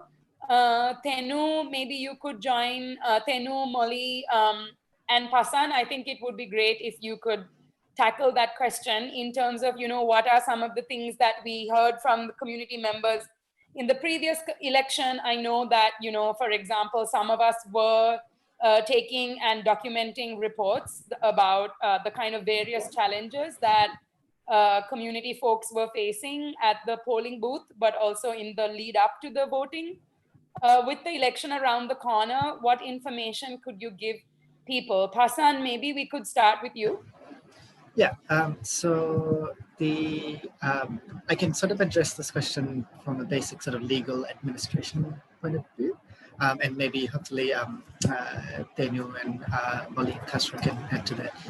So as everyone knows, the there's a couple of points at which members of the community face difficulties in sort of exercising their right to vote. So the first point is at the point of registering to vote. As Sri Lankans are aware, the annual voter registration process takes place every year, sort of in about June or July. And that process is driven mainly by the head of the household. So the forms from the Election Commission come to the head of the household who fills it out for everyone who lives in that residence, right? And this can be, after that, those forms are sent, that's when the sort of registration is validated by the commission, and if there's an election in that year or that period, those people in the house are registered to vote and eligible to vote in those elections. So this poses a bit of a difficulty for some members of the community because depending on their relationships with their parents, who are usually the heads of the household, they might face difficulties in actually getting registered in the first place, right? So if for example, someone from the community has come out to their parents, or and that hasn't gone well, or if they have a sort of fraught relationship with their parents, and that can be a bit more common amongst members of our community than sort of cis and hetero Sri Lankans. That can impact that sort of registration process. So so that's at the start. Next is even if you are registered to vote, then comes the sort of poll cards that are sent out by the Election Commission at the sort of start of the campaign period, so usually a couple of weeks before election day. And again, that can be a bit of a problem because some actually, maybe a disproportionate number of members of the community do not actually live with their parents or in their family homes because they've been kicked out, they have a negative relationship with their parents, or for any other reason, right? And so they would need to go home to collect the poll cards, right? Which you would take to the polling stations to be able to vote. And so if they can't actually go home to collect the card, then that again poses a problem. And again, that not being resident in the home really impacts the registration process, which I mentioned earlier as well. The next point at which difficulties arise would be at the on election day itself. So at the election booths, the polling centres, as you know, there's usually two lines for divided by sex, so male, female, right? And again, you can imagine this would be a difficulty, especially if you're a trans person, and especially if you do not present as the gender you identify as for various reasons, then queuing in the wrong queue can be a bit of a problem, right? And especially for you, and as well as it can cause people who are there normally, the polling station workers, people who've lined up to vote, to be uncomfortable, which can impact you directly. And then you can sort of imagine how that process through the entire voting process would sort of cascade on. So when you go up to the line, the polling officer reads out your name, right? And again, Thenu mentioned before a lot of the problems that trans members of the community face because their official documents do not match their gender identity, and therefore, so for example, if you are say you're a trans woman and your documents mention your have a male name, and it's read out loud, obviously that can cause difficulties for you.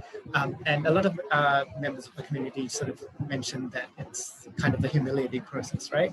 And you can sort of imagine, especially in sort of places outside of urban centers, voting day is the day when the entire village comes in, or the entire town comes to vote, right? Like, and so it's this very public setting where your identity is sort of exposed in a way, whether you want to or not. And so that's a trade-off that members of the community have to make if they want to exercise their right to vote, whether you want to go through that sort of very public process of potentially being identified, potentially being misgendered, and depending on poll workers that are present, they might not even let you vote because not every polling station worker is trained to be allow everyone to sort of exercise the right to vote in that way. And even if you do get allowed to vote, that process can be quite protracted. So a lot of our members of trans members who voted, for example, in the last election, mentioned that the polling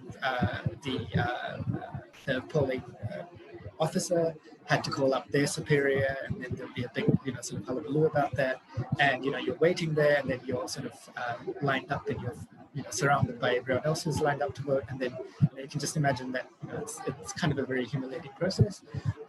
And so as I said, for quite a number of the members of the community, you have to weigh up whether you want to exercise your right to vote, or if you do, what you need to go through in order to onto that process. So a couple of us are trying to sort of make this process a little bit better, and that includes sort of trying to get the Election Commission to recognize the GRC as a identity document, so that when you present your NIC, you can also present your GRC, and then they can quickly see that you've gone through that process, and therefore you're not impersonating somebody or trying to sort of cast an invalid vote. And also sort of getting the Election Commission and poll workers to be more sensitive to these issues and to members of the community, and potentially even expanding the postal voting process, so that it's not just government workers who can vote, but everyone who might have difficulties voting on the day. So that already includes, for example, people who are in hospital or normally, but if we can sort of expand those categories to include members of the LGBTQI community who may not, want to go through that process, then if they can have some sort of advanced voting process, then so that's a brief sort of admin-wise rundown of the whole thing. Thanks, Pasan. That was great. There's a request to do a translation. Can someone help with that? Do you want me to help, Subha? Who is this shadowy voice without? Vara ne Vara. Yeah, sure, Vara. If you don't mind, thank you. That would be very helpful. Mm-hmm. Yeah, I think because what Pasan said is basically what I did yesterday, and so I think I better can do justice for the content. Sure, go ahead. I'll do it in Tamil, neda? Tamil, neda? Oh, request එක තියෙන්නේ for Tamil, please. Yeah. Yeah, okay. Yeah, Pasan சொன்ன கருத்து என்னன்னா, தேர்தலை பற்றி எங்கட சமூகத்துல உள்ள அணுகுமுறை அல்லது அவையோட கன்சர்ன்ஸ் என்னன்னு கேட்ட கேள்விக்கு தான் பதில் சொன்னது. சட்ட ரீதியாகவும் நடைமுறை ரீதியாகவும் பார்க்கும்போது எங்கட சமூகத்துக்கு தேர்தலில் பங்கு பெற்றும் போது பல இன்னல்களுக்கு முகம் கொடுக்கறதுக்கு முதல்ல பார்த்தீங்கள் என்றால் தேர்தலில் பதிவு செய்யும் போது இந்த வாக்கு போடுற அட்டையை பெற்றுக்கொள்வதற்காக வேண்டி ஆட்கள் பதிவு செய்யணும். பதிவு செய்யும் போது அந்த பதிவு செய்வதற்கான விண்ணப்ப படிவம் வர்றது வீட்டு தலைவருக்கு. இப்போ நீங்க எங்கட சமூகத்துல அதிகமான பேர் வீட்டுல இல்லாட்டி அவைகளுக்கு அந்த குடும்பத்தோட நல்லுறவு இல்லாட்டி அந்த வீட்டுல இருந்து அது பதிவு செய்வதற்கான சந்தர்ப்பம் நழுவி போய்விடும். வேந்து பதிவு செய்தாலும் கூட இந்த அட்டையை கலெக்ட் பண்ணி திரும்ப தேர்தலில் போய் ஓட்டு போடுறதுக்குள்ள அந்த குடும்பத்துக்குள்ள திரும்ப தங்களை எக்ஸ்போஸ் பண்ணி அதில் நிறைய பிரச்சனைகளுக்கு முகம் கொடுக்க சூழல் ஏற்படும். திருநர்களை பொறுத்தவரை அவங்கள்ட்ட அந்த டாக்குமெண்ட்ஸ் எல்லாம் மாற்றி முடிஞ்சிருக்காத சந்தர்ப்பத்துல அந்த அட்டையை எடுத்தாலும் கூட அந்த அட்டை தங்களுடைய அடையாள அட்டை மற்ற விஷயங்கள் எல்லாம் புதிய அடையாளத்துக்கு தங்களுடைய தாங்கள் விரும்புகிற அடையாளத்துக்கு மாற்றி இருந்தாலும் கூட தேர்தல் அட்டை அல்லது தேர்தல் தகவல்கள் எல்லாம் கூட தன்னுடைய பழைய அடையாளத்திலே இருக்கலாம். அப்படி இருக்கும்போது தேர்தலில் ஓட்டு போடுறது அது தொடர்பாக அவர்களுக்கு நிறைய அந்த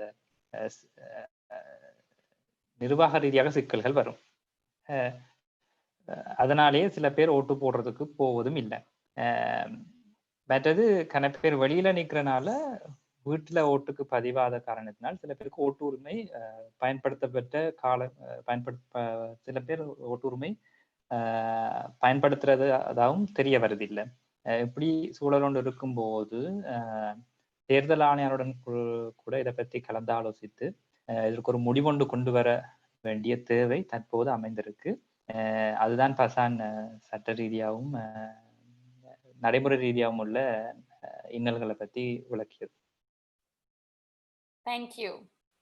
We'll take Moli, if you could take the question that was in the chat box. I'll just read it out so it's on the video as well. And I'll just put them both to you. What are the challenges that Tamil queer activists face in the North organizing?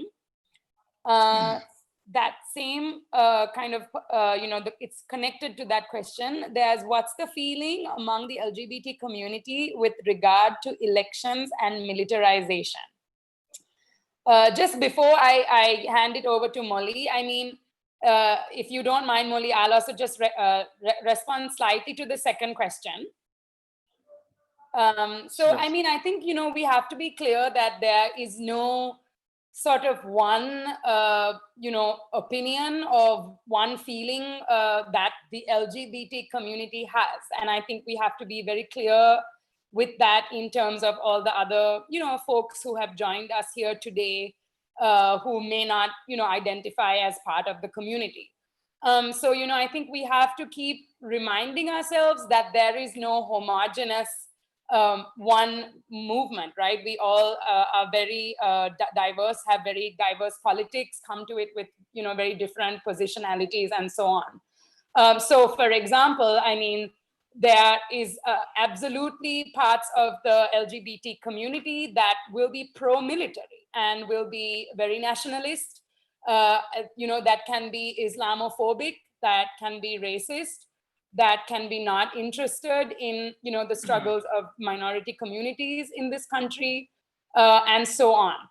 So, I mean, I think we should know that that is the reality, right? Is that, of course, within the community, we do have these diverse people, and therefore we have people who take diverse positions. Now, that is up to us to talk about those things in our spaces, and in our community spaces, in our organizational spaces, with our friends, family, and whatever. It's up to us to build a critique about militarization, to show the impact of militarization, not just on people, but the way in which militarization, erodes our democratic structures, our democratic institutions, and so on. So, I mean, I can say I am against militarization.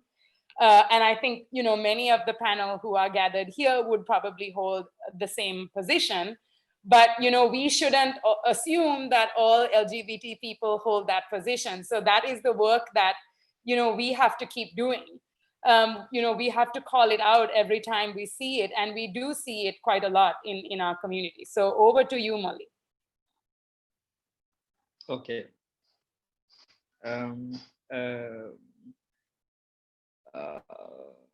Now, I'm speaking in Tamil now.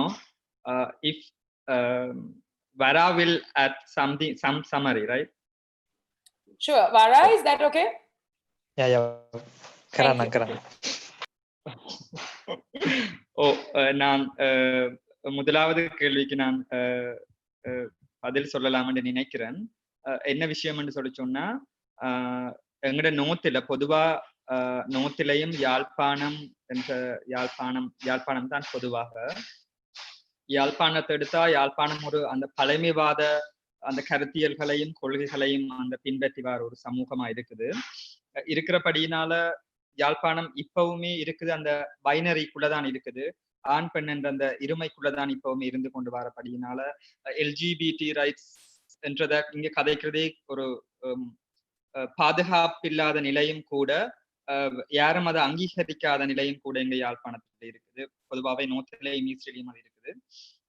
ஆனா நாங்க வேலை செய்து கொண்டு வரோம். முதலாவது நாங்க start பண்ண அந்த காலகட்டங்கள்ல இருந்து நாங்க வேலை செய்யறது கூட பப்ளிக்கா இல்லாமைக்கு எங்களோட தோழமை அமைப்புகள், அந்த கஸ்டோ சொல்லியிருந்த மாதிரி அந்த விதை குளம், பசுமை சுவடுகள், மற்றது சில அந்த ஃபெமினிஸ்ட் அவங்களோட குரூப்ஸ் அவங்களோட தான் பொதுவாகவே நாங்க வேலை செய்து கொண்டு வர்றது. பப்ளிக்கு என்று போறது குறைவு. காரணம் அதுதான், அந்த ஏற்றுக்கொள்ளுதல் என்றது அங்கீகாரம் என்றது இல்ல. இவங்க தொடர்ச்சியாகவே அந்த இருமைக்குள்ள வாழ்றபடியினால. அப்படி இருந்தும் நாங்க எங்களோட அடையாளங்கள், எங்கள் பால்நிலை அடையாளங்களை நாங்க வெளிக்கொண்டு வர்ற பொழுது பொதுவாகவே அந்த குடும்பம் சார் அடக்குமுறைகள் என்றது இருக்குது. அந்த குடும்பம் சார் அடக்குமுறைகளும் அதோடு சேர்ந்திருக்கிற மதம் ரீதியான அடக்குமுறைகளும் பொதுவாகவே அந்த தலையீடுகள் இருக்குது ஒருவருடைய பால்நிலை அடையாளத்தை வெளிப்படுத்துற பொழுது. ஆனாலும் பொதுவாக இந்த தென்னிலங்கையில இருக்கிற சில மூமெண்ட்டுகள், அதாவது அந்த நிறுவனம் சாக வேலை செய்யறாக்கள், மற்றது எங்களோட எல்ஜிபிடி ரைட்ஸுக்காண்டி வேலை செய்யற சில அப்படியான ஒரு மூமெண்ட்டுகள் சப்போர்ட் வெளியால எங்களை மீடியாக்களில பேச வைக்குது. மீடியாக்களில பேச வைக்கிற பொழுது புலம்பெயர் நாடுகள்ல வாழ்ற தமிழர்கள் கூட அதை ஒப்சர்வ் பண்றீங்க. அந்த எல்ஜிபிடி ரைட்ஸ்ன்றதும் அதுக்குள்ள பொதுவா ஸ்பெசிஃபிக்கா அவையல் மென்ஷன் பண்றது டிரான்ஸ் ரைட்ஸை பொதுவாகவே லட் பண்றீங்க. அதுக்கு அவங்களோட சப்போர்ட்டை தெரிவிக்கிறீங்க. அதனால டிரான்ஸ் ரைட்ஸ் ஓரளவு சுமூகமாக வெளியால கதைக்கக்கூடிய சூழ்நிலைகள் இதுவரை காலத்தின் பயணங்களில ஓரளவு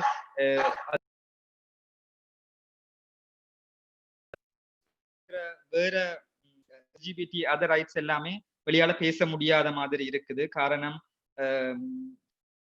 மத ரீதியான ஒடுக்குமுறையும் கூட அதை விட பொதுவாக இந்த பழமைவாத கொள்கைகள் தான் இங்க காரணமா இருக்குது.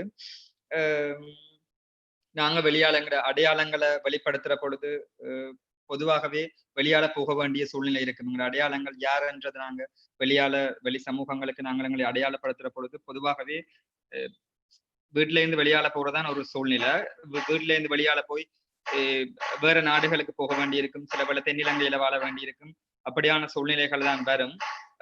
ஆனா பொதுவாக நான் இவ்வளவு நாங்க பப்ளிக்ல இல்லாமைக்கு நாங்க அந்த குழுக்களுக்கு இடையில செய்த வேலைகளின் ஒரு கூட்டு முயற்சியினால பொதுவாக சமூகத்துல இருக்கிற அந்த படித்த அந்த சமூகங்களுக்குள்ள இருக்கிற ஒரு அந்த அக்செப்டன்ஸை நாங்க பார்க்கக்கூடிய மாதிரி இருந்தது. கடந்த வருஷம் நான் நினைக்கிறேன் எப்படியும் ஒரு ஆகஸ்ட் அப்படி இருக்கும், ஆகஸ்ட் பப்ளிக் இவெண்ட் ஒன்று பப்ளிக் லைப்ரரியில நடந்தது யாழ் நூலகத்துல. அந்த நூலகத்துல தான் பார்க்கக்கூடிய மாதிரி இருந்தது. அதாவது படித்த சில குழுக்களும் கல்விமான்களும் கூட அதே நேரம் இந்த சமூக மாற்றங்களுக்காண்டி, மனித உரிமைகளுக்காண்டி, பெண்களின் உரிமைகளுக்காண்டி வேலை சில அமைப்புகளும் அவையில் பொது வழிகளில் எப்படி பயணிக்கிறீனம், அந்த பயணங்களோட எல்ஜிபிடி ரைட்ஸ் எப்படி சேர்த்திருக்கிறீனம்ன்றதை பார்க்கக்கூடிய மாதிரி இருந்தது. பெரிய ஒரு ஆதரவு கிடைச்சிருந்தது. ஆனாலும் தற்போதைய சூழ்நிலை இப்ப நாங்க பயணிக்க வழிகட்டியிருந்த அந்த 3 வருஷத்துல இருந்து பார்த்தா 3 வருஷத்துக்கு பிறகு நாங்க ஆரம்பத்தில் இந்த 3 வருஷம் தொடக்கத்துல முதலாவது வருஷத்திலேயே சரியான கஷ்டமா இருந்தது. பொதுவாக ரூமுக்குள்ள வச்சுதான் எங்களோட உரிமைகளை பற்றி கதைக்க வேண்டி இருந்தது. கதைக்கக்கூடிய சூழ்நிலை அதாத்தான் இருந்தது. ஆனா இப்ப ஓரளவு பப்ளிக்ல இருந்து எல்ஜிபிடி ரைட்ஸ் கதைக்கக்கூடிய மாதிரியான ஒரு சூழ்நிலை வந்து கொண்டு இருக்குது. ஆனா இதுக்கும் தொடர்ச்சியான அந்த முற்போக்கான சிந்தனையுடைய மாற்றங்களா வருமென்று நினைக்கிறேன். Bara will translate summary. Okay, thank you. Bara, go ahead.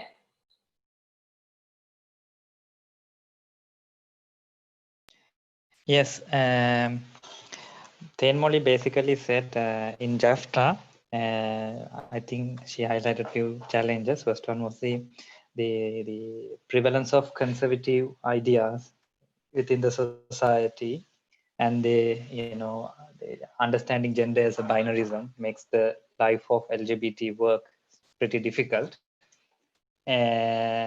Unlike the other activist groups, LGBT groups have no protection from the society and lacks the recognition when they work. With regard to diaspora, I think Moli mentioned the interesting point that is, I don't know, for some reason, the visibility for the transgender rights and the transgender activism in the North is quite, quite predominant. Thus, diaspora has been very helpful in mainstreaming transgender rights. However, the rights of other folks, other queer folks, is not that much visible in the peninsula and the areas, and that's something that they have to work on. And the last point Moli mentioned is that, you know, how the queer community is made visible in the civil society spaces, and then some of the civil society groups that supports. Did I miss anything? Ephraim. Yeah, Ephraim, go ahead.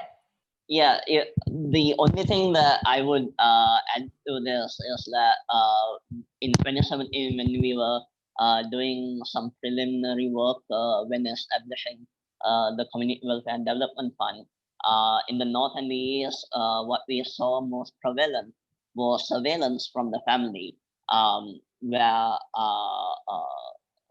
community members were unable to meet other not only community members, but also progressive leftist movements were very limited because of the level of surveillance, not only from their families, but also from the state. And during some of our work has been focused on providing aid for the Tamil queer community events in the North and the East. Thanks, Ephraim. Thenu and Radika, could we maybe put this next question to you? Thenu, ඉස්සලාම මූලිකවම අපිට කියන්න පුළුවන් ද කෙටියෙන් කොහොමද ඇත්තට කියන්නේ නාගරික ප්‍රදේශින් පිට ප්‍රදේශවල වලින් පිට ඉන්න සංක්‍රාන්ති සමාජභාවී ප්‍රජාවේ කියන්නේ අය කට්ටිය සහ අනිකුත් සමරිසි කට්ටිය ඒ කියන්නේ කොහොමද ඇත්තට ඔයගොල්ලන්ගේ අපේ සංවිධාන තුලින් සහ අපේ එකමුතුන් තුලින් ජාල තුලින් කොහොමද මේ කියන්නේ ඉන්න පුද්ගලයන්ම කොහොමද අපි ඇතුළට ඇත්තට අපේ ප්‍රජාවන් ඇතුළට ගන්නෙ කොහොමද ඒගොල්ලන්ව කන්ටැක්ට් කරන්නේ කොහොමද දැන් මේ එෆ්‍රම් කිව්වා වගේ පවුල් වලින් ගොඩක් ප්‍රෙෂර් එකක් තියෙනවා ගොඩක් දුරට ඒ වගේ තත්ත්වයක අපි කොහොමද මේ කියන්නේ ඒ කනෙක්ෂන්ස් හදාගන්නේ කියන එක පොඩ්ඩක් අපිට කෙටියෙන් පැහැදිලි කරලා කියනවාද මම ට්‍රාන්ස්ලේට් කරන්න. So I just asked Thenu on the back of what Ephraim and Moli and everyone was just saying right now. What are some of the strategies that groups and networks here use to really connect with and bring people in who are, in non-urban places, who are, belonging to the queer or trans communities, but, are sort of out there and maybe facing a lot of pressure from their families and so on. Now, of course, it's not to say that people in the cities don't face pressures from their families. I think, we want to be very clear about that. ඒ කියන්නේ නාගරික ප්‍රදේශවල ඉන්න සමරිසි සහ සංක්‍රාන්ති පුද්ගලයන්ට නිවාස තුල සහ පවුල තුල කියන්නේ ප්‍රචණ්ඩත්වය එල්ල වෙන්නේ නැහැ කියන එක අපි කියන්නේ එල්ල වෙන්නේ නැහැ කියලා හිතන එකත් වැරදි. ඒක සම්පූර්ණයෙන්ම අපි දන්නවා ඒක වෙන යථාර්ථයක්. ඒ වුණාට අඩු ගානේ නාගරික ප්‍රදේශ තුල ඉන්න කට්ටියට තව ටිකක් ලේසියෙන් මම හිතන්නේ ඇක්සස් කරන්න පුළුවන් විදි තියෙනවා. මොකද අපේ සංවිධාන ගොඩක් සිටුේට් වෙලා තියෙන කොළඹ නගරය තුල නැත්නම් අනිත් නාගරික ප්‍රදේශවල තුල දැන් යාපනය වගේ නාගරික ප්‍රදේශ තුල ඉතින් පොඩ්ඩක් අර ඇක්සස් එක කොහොමද ටිකක් ලේසි. ඉතින් අපි අහන්නේ ඒ නාගරික ප්‍රදේශවල වලින් එළියේ ඉන්න කට්ටියව කොහොමද අපි කනෙක්ට් කරගන්නේ අපි භාවිතා කරන ස්ට්‍රැටජිස් මොනවද කියලා. තෙනු එතනදී වැදගත්ම දේ තමයි දැන් අපි දන්නවා මේ සංක්‍රාන්ති වේවා සමරිසි වේවා මේ කමියුනිටි එක අතර ඒගොල්ලෝ අතර තියෙන පොඩි පොඩි ගෲප්ස් හැදිලා. එතකොට දැන් ගොඩක් දුරට මේ groups අතර තියෙන සම්බන්ධතාවයත් එක්ක ඒ ආයතන අතර ඒ group සහ ආයතන අතර යම්කිසි සම්බන්ධතාවයක් තියෙනවා නම් අපිට බොහෝ දුරට ගැටලු තියෙන පුද්ගලයන්ව හඳුනා ගැනීමේ හැකියාව ලැබෙනවා. Right. So Thenu is saying one of the ways in which we connect with folks who might be facing violence or having, facing some kind of challenge in some way is that, informally groups form. They obviously may not be an organization or anything formal like that, but even in non-urban settings, at some level groups, some kind of alliance may form between members of the community. And what we find is that those groups of people end up getting in touch with our organizational representatives or people who know the organization. So that is one way that we have been able to contact and connect with people who might need support. ඒ වගේම කියන්නේ යවනම පුද්ගලයෙක් සමග සම්බන්ධතාවයක් ලබා ගන්න තියෙන හොඳම ක්‍රමයක් තමයි මේ දැනට social media හරහා මොකද හැමෝටම වගේ Facebook account එකක් තියෙනවා හැමෝම message use කරනවා WhatsApp Viber සහ අනිකුත් chat apps use කරනවා මේ දේවල් හරහා අපිට ඇත්තටම සමාජිකයන්ට ළඟා වෙන්න පුළුවන්කම ලැබෙනවා ඒගොල්ලන්ට reach කරන්න පුළුවන්කම ලැබෙනවා ඉතින් මම හිතන්නේ දැනට So one of the sorry, Thenu, put that in. So one of the primary, ways that we have found that we can connect with people is, of course, through social media. That has been very helpful, particularly with LGBTIQ youth. We have been able to connect because, as you know, most people, will have a Facebook account or will be using chat apps such as WhatsApp, Viber, and so on. So that has been a very, very helpful way for us to connect with folks who are out there. ඔව් දැන් අපි එහෙම හඳුනාගත්ත සමහරක් වෙලාවට අපි ගොඩක් වෙලාවට මේ ආයතන නගර කොළඹ නගරයේ ආශ්‍රිතව තියෙන හින්දා අපිට ඒගොල්ලන්ට අවශ්‍ය අවස්ථාවලදී රීච් කරන්න අමාරු වෙන්න පුළුවන්. දැන් ඒ සඳහා හොඳම දේ තමයි ඇත්තටම අපිට කරන්න පුළුවන් නම් මේ ගම්බද ආශ්‍රිතව හෝ ඕනම පළාතක තිබෙන community එකට එම LGBT community එක විතරක් නෙමෙයි සාමාන්‍ය සිවිල් සමාජයට සමාජ සේවා සපයන ආයතන සමග සම්බන්ධ වෙන එක. මම හිතන්නේ WMC එකෙන් එවැනි වැඩසටහන් ක්‍රියාත්මක වෙනවා. ඒ ගම්මදාශ්‍රිත තියෙන මේ සංවිධාන සමග සම්බන්ධතාවය ගොඩනගා ගන්න ඒගොල්ලන්ට මේ community එක ගැන අවබෝධය ලබා දෙන්න. එතකොට අපිට වඩාත්ම පහසුයි. So another strategy that we have been using is to connect with other civil society organizations, other community-based organizations who may be working on other issues and supporting communities at the local level. So for example, connecting with other women's rights groups or organizations, who have very wide networks around the country, or any other community-based organization that might be providing services. So one thing that we can do is connect with those organizations, give them some awareness about LGBTIQ plus issues, bring them into the conversation, sensitize them, and ensure that they can also respond to the needs of LGBTIQ people if they come across it. එතනදී විශේෂයෙන්ම මේ සංවිධාන දැන් අපේ හැම පළාතකම LGBTIQ පිරිසට එහෙම නැත්නම් මේ කමියුනිටි එකට වැඩ කරන සංවිධාන දකින්න හම්බෙන්නේ නැහැ. නමුත් සාමාන්‍ය සිවිල් සමාජයේ සේවා සපයන මේ ආයතන ඒ ප්‍රදේශය තුළ වැසියන් සමග නිතර ගැවසෙන නිසා ඒගොල්ලන්ට අපේ සමාජයේ සමාජිකයන් හඳුනා ගැනීමේ පහසුව ලැබෙනවා. Right. Thank you, Thenu. So that last point was that, yes, there may not be dedicated organizations everywhere across the country working just, dedicated to LGBTIQ plus rights, but we do have a large number of civil society groups and community-based organizations that we can reach, that we can sensitize, and that we can work through. Because they are most embedded in their communities, it's best to work with in collaboration with some of these groups. Radika, coming over to you next. We actually have a question in the chat for you as well. But we also have another question. But we will begin with the question in the chat. Radika, innavada? Oh, inna. Right. Can you explain a bit more the positive progressive judgments or interpretations you referred to from the Sri Lankan higher courts?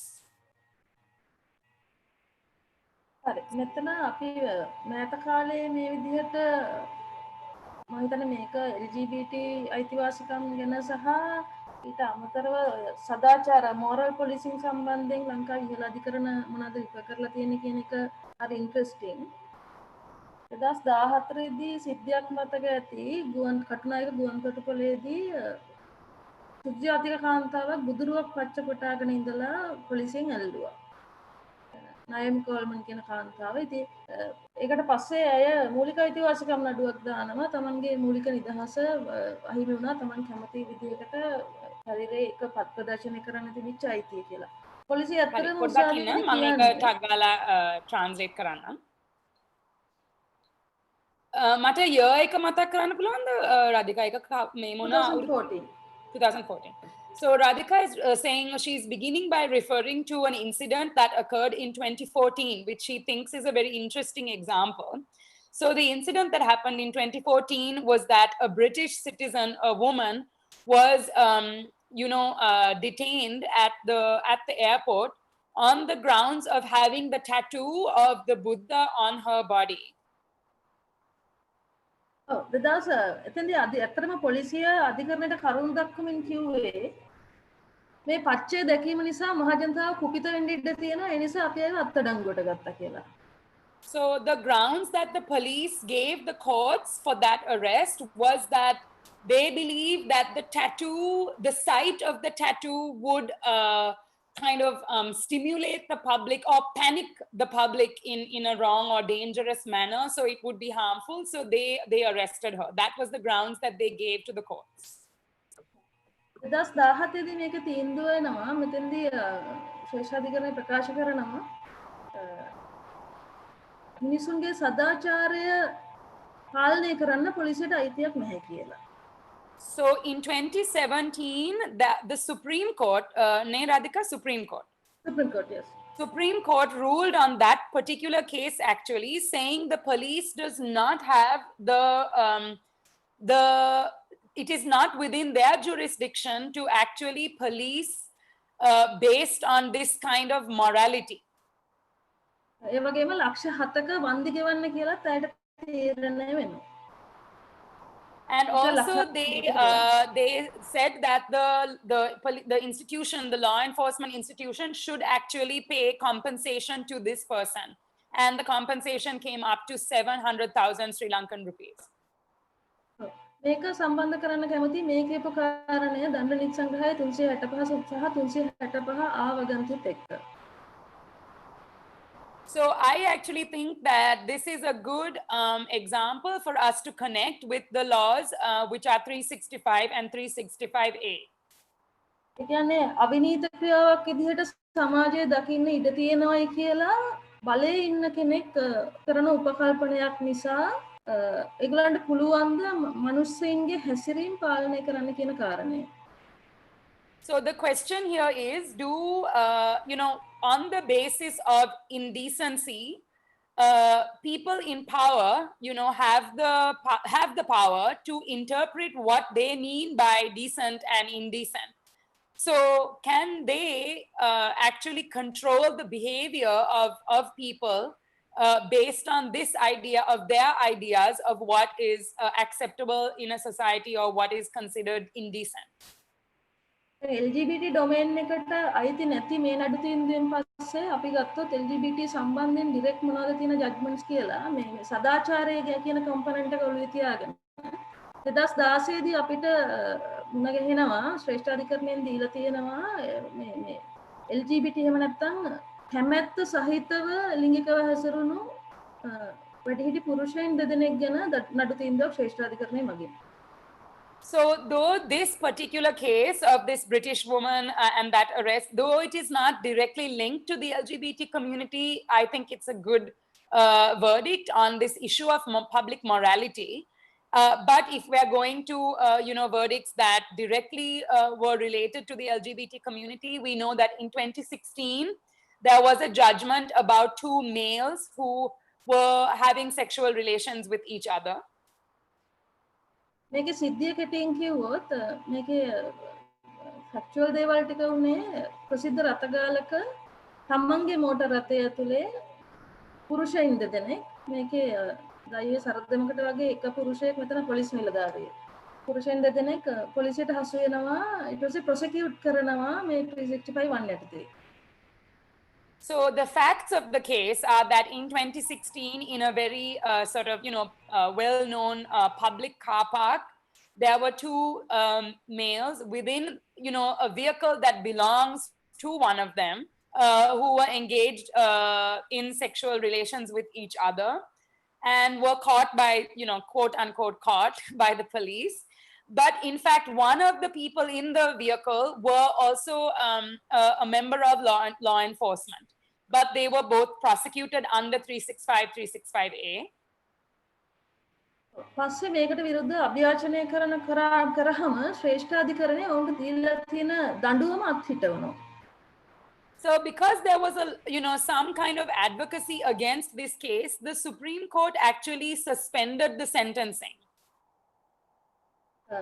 දැන් අත්හිට වූ සිර දඬුවමක් පැනවීමෙන් යම් විදිහකට අපිට කියන්න පුළුවන් ශ්‍රේෂ්ඨාධිකරණය වක්‍රාකාරයෙන් මේ දණ්ඩ නීති සංග්‍රහයේ අල්පනගිය වගන්ති පාවිච්චි කරලා මේ විදිහට ඩිස්ක්‍රිමිනේට් වෙන එක රෙගුලර්ගේ රයිට්ස් උල්ලංඝනය වෙන එක සම්බන්ධයෙන් යම් කිසි විදිහක මැදිහත් වීමක් කරා කියලා අපිට කියන්න පුළුවන්. So we can actually interpret the Supreme Court's decision as in some way that they were also showing that they also believe that this law that, actually prosecuting someone under this law and sentencing them would have been a violation of their constitutional rights. හැබැයි ඒ අතරේම මේ පිළිබඳ මේ අත්හිට වූ සිර දඬුවමක් කියන්නේ ඇත්තටම දඬුවමක්නේ. එතකොට මෙහෙම නඩු තීන්දුවක් ලබා දීම මගින් අධිකරණය නැවතත් මේ ගැන ප්‍රෝග්‍රෙසිව් විදිහට තමන්ගේ මතය දැක්වීම 365 දණ්ඩ සංග්‍රහයේ තියෙන විසුළු ස්වභාවයත් එක්ක මේ ගැන තමන්ගේ මතය මොකක්ද කියන එක. එහෙම නැත්නම් මේ අශීල හැසිරීම ප්‍රසිද්ධ ස්ථානයක වැඩිහිටිය දෙන්නෙක් කැමැත්තෙන් උනත් සිදු කරන හැසිරීමක් අශීලයි කියන්නේ මොකක්ද නීතියෙන් ඒකට අදහස් කරන්නේ කියලා ඉන්ටර්ප්‍රිටේෂන් එක කරන එක ඒ වෙලාවෙත් මගහැරීමකට ලක් කරා. But unfortunately, the suspended sentencing is still in some way a sentence, and it is still, in some ways a punishment. Unfortunately, they didn't use this opportunity, which they should have, to actually give their interpretation of what this so-called indecent behavior is. And, they could have used this opportunity to give an interpretation about what is this indecent behavior that happens between 2 people with consent, and what they think indecency means in this case, but they unfortunately didn't do that. ඒ නිසා අපිට මේ සමස්තයක් විතර ගත්තාම පේනවා මේ පිළිබඳ අධිකරණයේ අර්ථ නිරූපණයක් අවශ්‍යයි. ඒක අපිට ලබා ගන්න වෙන්නේ සුප්‍රීම කෝර්ට් එකෙන් තමයි. මොකද 1978 පස්සේ ජුඩිෂියල් රිවිව් එක එහෙම නැත්නම් අපිට තියෙන නීතිවල යම්කිසි අපහැදිලිකමක් හෝ ප්‍රශ්නයක් තියෙනවා නම් ඒක ශ්‍රේෂ්ඨාධිකරණයට නැත්නම් ඉහළ අධිකරණයට සමාලෝචනයට ලක් කරලා ඒ ගැන නිශ්චිත අදහස ලබා ගන්න පුරවැසියන් තියෙන අයිතිය 78න් පස්සේ අලුත් ආණ්ඩුක්‍රම ව්‍යවස්ථාවෙන් පස්සේ නැති වෙනවා. ඒ නිසා ශ්‍රේෂ්ඨාධිකරණය මගින්ම විතරයි අධිකරණ පද්ධතිය හරහා මේ ප්‍රශ්න විසඳ ගන්න ලැබෙන්නේ අපිට. Right. So one important thing to remember here is that come the new constitution in 1978, we lost the process of judicial review, which is the process through which citizens have the right to, submit legislation to the Supreme Court or to the higher courts of this country and get their review of legislation. So right now, legislation in Sri Lanka is passed without judicial review, which means that once it's passed in parliament, it becomes law. No one in the judiciary actually has to give their review of the law, which is, very, very problematic. Therefore, legislation becomes very politicized because only the parliament and parliamentarians are overseeing this process and writing laws.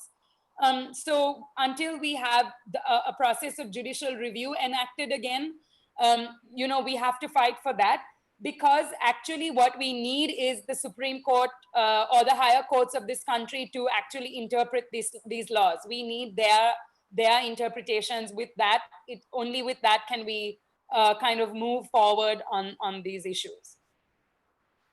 ඒ වගේම තව එක දෙයක් දැන් ප්‍රශ්නෙන් මෙතන මේ higher courts ගැන ඇහුවට ඇත්තටම primary courts වලින් විශේෂයෙන්ම මහේස්ත්‍රාත් අධිකරණය කියන්නේ ප්‍රොසිකියුට් කරාට පස්සේ මුලින්ම වික්ටිම්ට යන්න වෙන තැන එතන ලොකු ප්‍රශ්නයක් තියෙනවා. මොකද දැන් නීතිපතිවරයාගේ අදහස් නිසා යම් කිසි විදිහකට අපේ ඩොමේන් එකේ තියෙනවා මේ ගැන මොකද්ද නීතිපතිවරයා කියන්නේ කියලා. නමුත් මහේස්ත්‍රාත් අධිකරණ මට්ටමට කිසිම විදිහකින් නීතිපතිවරයා මැදිහත් වෙන්නේ නැහැ. ඒ නිසා ගොඩක් වෙලාවට පොලිසිය මේ නීතිය ඉන්ටර්ප්‍රිට් කරන විදිහෙන්ම දඬුවම් වලට එහෙම නැත්නම් ප්‍රොසිකියුෂන් වලට ලක් වෙන්නට ප්‍රජාවේ සමාජිකයන්ට සිද්ධ වෙලා තියෙනවා. ඒක විශාල ප්‍රශ්නයක්. So one big problem is that actually a lot of power rests with the hands of law enforcement officers of the police, for example, who actually have a lot of power in charging people and deciding what kind of laws they are going to use to charge people based on what they think. So for example, we've seen that in, magistrate courts, for example, we may have certain judges and people who might look at things more fairly, but in a way, by the time it comes to the courts, the decision about how someone is going to be prosecuted and charged has already been made by the police, who we know have historically been very prejudiced against members of the LGBTIQ community and have actually been at the forefront of, using these laws to violate the rights of LGBTIQ people. So at the point of arrest and at the point of, in the police station itself, a lot of decisions get made, and the police actually have a lot of power in this case. Okay, thank you, Radika. මං හිතන්නේ අපි ඒක එතනින් දැනට Park කරමු. මොකද තව ප්‍රශ්න කීපයක් ඇවිල්ලා තියෙනවා. So I think we will just park that question for now. Earlier we had a very important question, I think, which is a very, it's of very practical significance. Someone had asked on our Instagram, is there a helpline that community folks can call? Are there any helplines that they can call? Both within and outside Colombo. Would anyone like to respond to that? Ephraim, maybe we could start with you, and then maybe Jaffna Sangam folks, if you could say a little bit about if any kind of helpline exists in the north and northeast. Effie? Yes, Subha. There are multiple. There are a few helplines that community members can immediately get the necessary services that they need, whether it be for their mental health or emergency services that they may need. One of the we have been conducting sensitization programs with mental health workers in the north and the east and in the south as well, on sensitize them on to shift the conversation from not only gender-based violence but also violence from the family that community members may have to face. Some of the common helplines are CCC, which the number, if I remember correctly, is just 1333. You can always get in touch with either Chathra or CWDF and even Women and Media Collective through our organizational lines, which are available on the internet. Moli and Kasro, do you all want to add anything? Yeah. Okay. I will go with Tamil first, and I will translate in English later. நாங்க Ephraim mention பண்ணது போல அதை விட நாங்க ஜெஃப்னா சங்கம் ஆர்கனைசேஷனோட பார்த்தோம்னு சொன்னா அதுல இருக்க கோஆர்டினேட்டிங் டீமை சேர்ந்தவங்களோட ஃபோன் நம்பர் யூஸ்வலா எங்களோட கம்யூனிட்டியில கம்யூனிட்டிக்குள்ள அதாவது ஆர்கனைசேஷன்ல மெம்பர்ஸா இருக்கு அதே டைம் LGBTIQ+ கம்யூனிட்டியை சேர்ந்தவங்கள்ட்ட அந்த நம்பர்ஸ் இருக்கு. ஸோ இஸ் எனி ஏதாவது எமர்ஜென்சி இல்லாட்டி ஏதாவது ஒரு இமீடியட் ஹெல்ப்னு சொன்னா அவங்க எங்களோட கோஆர்டினேட்டிங் டீம்ல இருக்கவங்கள கண்டெக்ட் பண்ணுவாங்க. ஸோ அதுக்கப்புறம் நாங்க அந்த நீட்ஸை பொறுத்து அதுக்கு பிறகு மற்ற இப்போ ஏதாவது அவங்க டிப்ரெஸ்டா இருந்தா அதுக்காக ப்ரொஃபஷனல் ஆக்களை கூட சைக்காட்ரிக் அப்படி அவங்களோட கண்டெக்ட் பண்றது, இல்லாட்டி ஏதாவது மெடிக்கல் ப்ராப்ளம் இல்லாட்டி ஏதாவது லோ சம்மந்தப்பட்ட ஏதாவது பிரச்சனை சொன்னா அதுக்குரியவங்களை கண்டெக்ட் பண்றது மாதிரி. அதுக்கு பிறகு நாங்க அந்த கண்டெக்ட் டீட்டெயில்ஸை அவங்களுக்கு அவங்க பாதிக்கப்பட்டவங்களை அவங்க கூட கண்டெக்ட் பண்ணக்கூடிய மாதிரி இருக்கும். அதை விட இன்னும் ஒரு விஷயம், இப்போ பீஃப்ரெண்ட் நெட்வொர்க்னு சொல்லி ஒரு நெட்வொர்க் வந்து ஸ்டார்ட் பண்ணியிருக்கோம். அது லிசனிங் நெட்வொர்க் வந்து அதுல ஜஃப்னா சங்கத்தில் சேர்ந்த நான் தேன்மொழியில இருக்க தேன்மொழி அவங்களும் இருக்காங்க. இந்த COVID-19 இந்த இடர்காலத்தின் போது மென்டலா டிப்ரெஸ்ட் ஆகியிருக்கவங்களுக்கு மனநலம் சார்ந்த விதத்துல ஏதாவது டிப்ரெஸ்டா ஃபீல் பண்ணவங்க இது ஒரு லிசனிங் நெட்வொர்க், அதாவது அவங்க எங்க கூட மனந்திறந்து பேசக்கூடிய மாதிரி இருக்கும். 100% கான்ஃபிடென்ஷியல் ஆனது. ஸோ அந்த பிஃப்ரெண்ட் நெட்வொர்க்கும் இப்ப ரன் அந்த சேர்த்துட்டமும் நடந்து கொண்டு இருக்கு. That's all. I will try to translate in English. With what Ephraim mentioned, we are our community members in Tamil speaking community have the contact numbers of people from coordinating people of Jaffna Sangam. So if there is any emergency situation, medical emergency or anything related with emergency situation, they can call to the coordinating teams. After that, we will connect with the suitable professionals. We are doing this kind of works with the help of CWDF and Chathra. And during this COVID-19 issues time, we started the Befriend network, in which we are having a listening team. We are having a listener team, so people who are depressed can call us or can contact us, or we will call them and they can talk with us. After that, we will connect with the suitable professionals then. Thank you. Thank you. Thank you for that. I think we just have, we've already taken up so much time, but I think we'll just take the last couple of questions, which are also for you, Moli and Kasro. But just before that, could I also ask all the speakers to just put, any of your organizational or network information in the chat box, any social media handles or helpline numbers or phone numbers that you take calls on from other community folks, anyone that might need support. If you could put any information in the chat box, I think that would be very helpful. I will also read it out so that it's also on the recording. We have then the last question. So one question is, do we have any problems as LGBTIQA organizations from police or from other organizations, religious people, etc.? So I'll just kind of quickly respond to that and then others can add. So, yes and no. I think, that's a kind of a complicated question. As the folks at Jaffna Sangam and Ephraim were saying before, there's obviously very distinct ways in which folks in the North and Northeast are affected, and they're affected in some distinct ways that, for example, that, us in the South are not exactly impacted in the same ways. I think definitely folks in the North and Northeast are under more surveillance. Just any kind of, I think, activism or human rights work would be under more surveillance. That said, I think, starting November, we have all obviously entered a new kind of era.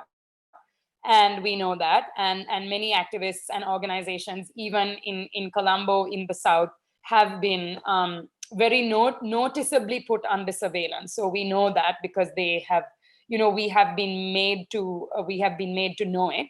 I think there is obviously no specific kind of attack on LGBTIQ organizations as far as we can see right now. I mean, of course, there is always the security concerns about police, but that has always been there. We always take great care when we organize, in any way, when we organize events or trainings or workshops, we always take extra care, of course. But I do think that, in some ways we have entered a kind of a phase where activists in general are a lot more under surveillance, and we know that. I think the second part of that question is about political parties. But again, I'll let maybe Moli and Kasro answer that. So the question is, have you contacted any political party? If so, what is the opinion of Tamil parties in Jaffna about LGBTIQA issues, etc.?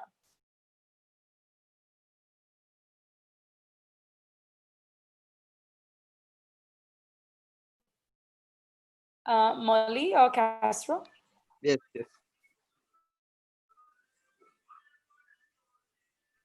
Hello. Can you hear me? Yeah. Okay. I will go first. Moli, நீ continue பண்றியா இல்ல நான் பேசவா? நீ பேசு பரவாயில்லை.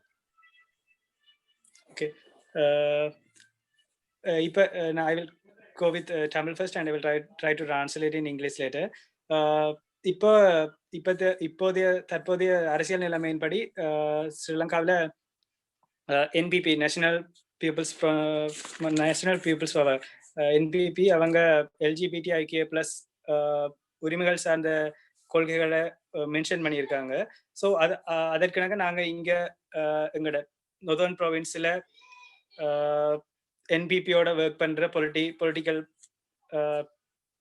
பொலிட்டிஷியன்ஸோட இப்பதான் முதல் நாங்க கொழும்புல இருக்கவங்களோட நிறைய தான் பேசியிருக்கோம். பட் இப்பதான் தமிழ் ஸ்பீக்கிங் கம்யூனிட்டி, எங்களோட தமிழ் பேசுற சமூகத்துல ஒர்க் பண்ற என்பிபி சார்ந்த பொலிட்டிஷியனோட இப்பதான் கண்டக்ட் பண்ணி பேசிக்கிட்டு இருக்கோம். நிச்சயமாக ஒரு பொலிட்டிக்கல் டிஸ்கஷன் என்ற வகையிலையும் LGBTIQ+ உரிமைகள் சார்ந்த அவங்களோட கருத்து நிலை, அவங்களை எப்படி பங்களிப்பு செலுத்தலாம், ஒரு சமூக ஏற்ப நோக்கி எங்களோட தமிழ் சமூகத்துல பயணிக்கும் போது அவங்களால எப்படி ஹெல்ப் பண்ணலாம் என்ற வகையில அந்த டிஸ்கஷன் போயிட்டு இருக்கு. அண்ட் அதை விட சில சுயேட்சை குழுக்கள் எங்களோட யாழ்ப்பாணத்தை பேஸ் பண்ணி எங்களோட சில சுயேட்சை குழுக்களும் LGBTIQ+ உரிமைகள் சார்ந்த கொள்கைகளை மென்ஷன் பண்ணியிருக்காங்க. ஸோ நாங்க என்ன செய்யறோம்னு சொன்னா, அது அப்படி மென்ஷன் பண்ணியிருக்கேன்னு நிறைய பேருக்கு எங்க சமூகத்துல தெரியாது. அந்த அப்படி மென்ஷன் பண்ணியிருக்கின்ற விஷயத்த நாங்கள் இன்ஃபர்மேஷனை மக்களுக்கு கொடுக்குறோம். அவங்க தாங்கள் டிசைட் பண்ணி ஓட் பண்ணலாம். அந்த இன்ஃபர்மேஷனை கொடுக்கறதுன்றது ஒரு பெரிய விஷயம். நாங்கள் எங்க ஆர்கனைசேஷனால அதான் செய்துட்டு இருக்கோம். அப்படி கொள்கைகள் மென்ஷன் ஆகி இருக்கு என்றத மக்களுக்கு அறிய தர்றதுக்கு முயற்சி செய்துட்டு இருக்கோம். அதே ஒரு சோசியல் மீடியாஸு கூடவோ, முகப்புத்தகம் ஃபேஸ்புக் கூடவோ, இல்லது நாங்கள் ஆர்கனைஸ் பண்ற டிஸ்கஷன்ஸ் கூடவோ அதை மக்களுக்கு அறிய தர ட்ரை பண்ணிட்டு இருக்கோம். And I will translate in English. சொல்லுங்க தென்மொழி. நான் இதுல ஒன்று ஆட் பண்ணலாம்னு யோசிக்கிறேன். இப்ப என்ன விஷயம்னு சொல்லி சொன்னா, எல்லாருக்கும் தெரியும்னு நினைக்கிறேன். எங்கட ஸ்ரீலங்காவில பிரசிடென்டல் எலெக்ஷன்ல கூட எங்கட எல்ஜிபி ரைட்ஸ் சம்பந்தமா யாரும் இதுவரைக்கும் எனக்கு தெரிஞ்ச அளவு பேசினது இல்ல. ஆனா கடந்த அந்த எலெக்ஷன்ல நான் நினைக்கிறேன் தேசிய மக்கள் சக்தி அந்த உரிமைகள் ப்ரோக்ரெசிவான எங்கட உரிமைகள் கதைச்சிருந்தவையில், அதோட பெண்கள் உரிமைகள் சார்ந்தும், அதனால நான் என்ன சப்போர்ட் பண்றோம் அவைகளுக்கு என்னன்னு சொன்னா முறையாகவும் அந்த உரிமை சார்ந்து கதைச்சிருக்கோம். அதோட நாங்க அவங்க சப்போர்ட் பண்றது என்னதுக்காண்டின்னு சொல்லி சொன்னா, நாங்க கொடுக்குற அந்த ஆதரவு அடுத்த ஆளும் கட்சியில இருக்கிறதான பொலிட்டிக்கல் பார்ட்டிஸுக்கு தெரிய வேணும். இவங்களும் ஒரு வலுவான ஒரு ஆக்கள், இவங்களோட கையிலையும் வாக்குகள் இருக்குன்றது தெரிய வேணும். அப்படி தெரிகிற நிலைமைகளில ஆளும் கட்சியில இருக்கிற மற்ற கட்சிகள் யோசிக்க கூடும் இவங்களோட உரிமை சார்ந்தும் இவங்களோட தேவைகள் சார்ந்தும் யோசிக்க கூடும் என்றுதான் பொதுவான எங்கட சிந்தனை. தனிப்பட்ட ரீதியா வேற வேற கட்சிகளில வேற வேற நபர்களுக்கு எங்கட எல்ஜி நபர்களுக்கு விருப்பங்கள் இருக்கலாம். ஆனா நாங்க ஒரு கூட்டணியாக சேர்ந்து ஆதரிக்கிறதுன்றது பொதுவா என்பிபி என்னன்னு சொல்லி சொன்னா அது மூலம் வேற கட்சிகளுக்கு எங்கட உரிமைகள் சார்ந்தும் எங்கட செயற்பாடுகள் சார்ந்தும் எங்கட தேவை சார்ந்தும் அவளுக்கு தெரிய வேணும் என்றுதான் பொதுவான நோக்கமா இருக்கு. Thank you. Okay, I will translate. I will try to translate that in English. As all of us know, NPP, National People's Power, mentioned the policies related with LGBTIQA+ rights. So nowadays only we started to contact with the Tamil politicians who is working with NPP, National People's Power, in Tamil speaking community. We connected with some politicians and connected with, via online, and we talk with them, and we are still discussing about how we can how LGBTIQ+ community people interfere with the participate with the political work. And another thing, another one thing I wanted to mention, that it's not related with the political. Another thing I wanted to mention, that the main challenge that we are facing in Tamil speaking community is the Tamil people are not ready to talk about LGBTIQ+ rights and issues. With my experience, they have the good understanding about what LGBTIQ+ rights and issues is, but they are not ready to talk about it. I can explain this like this. If there is a problem with the neighboring, is there any problem with the neighbor family? Is there any problem related with homosexuality? My family people will say that it's okay, that's their choice, we don't care about other people like that. If there is any problem with my own family, they will totally react opposite. That's the main problem we are dealing with Tamil society. Yeah, thank you. Okay, thank you so much. Sorry, my internet is also just really unstable at the moment. But I think how to do a screen share? Yes, I have, and if there's I have permission to share, I can share some content regarding the befriender network and the numbers that we can. So you should have permission now. So Ephraim is just going to show some information on the screen, so you can take screenshots if you like, so that you have that information with you as well. Ephraim, go ahead.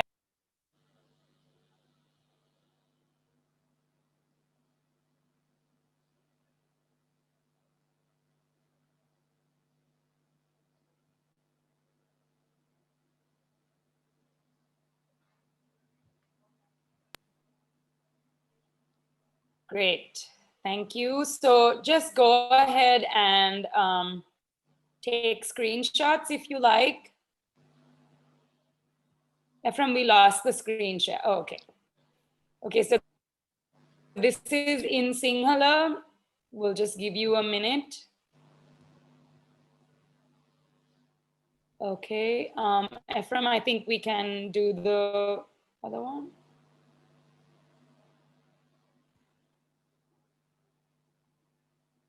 Great, this is in Tamil.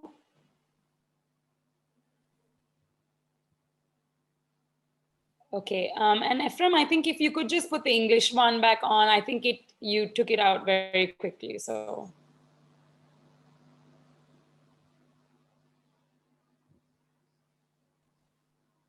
Great, thank you. Just we'll give you a minute to take a picture of that if you need to.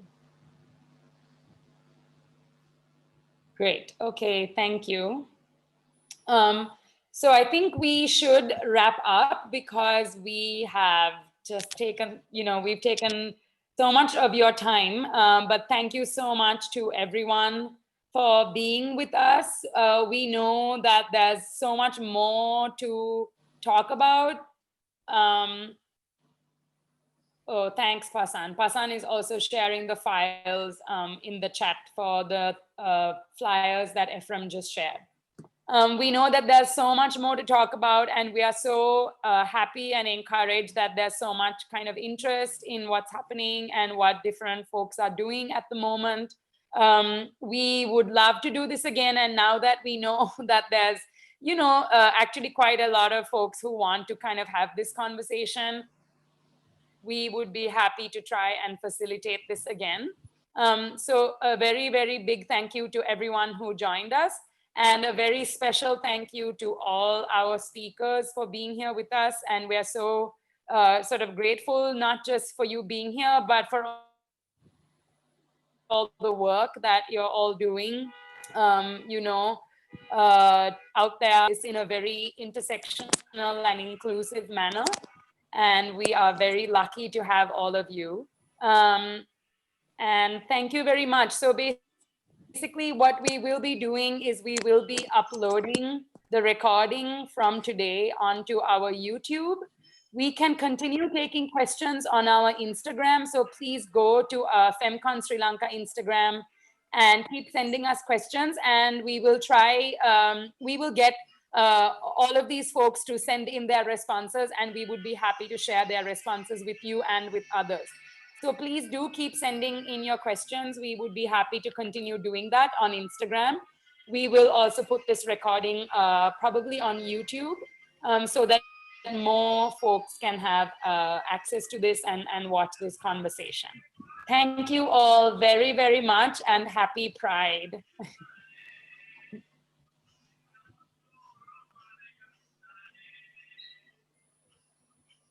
Thank you. Thank you, Bye. Subha. Thank you, Subha, and happy Pride as well. Yes, happy Pride. Thank you, Subha. Thank you, everyone. Thank you, Subha. Happy Pride. Thank you, Subha.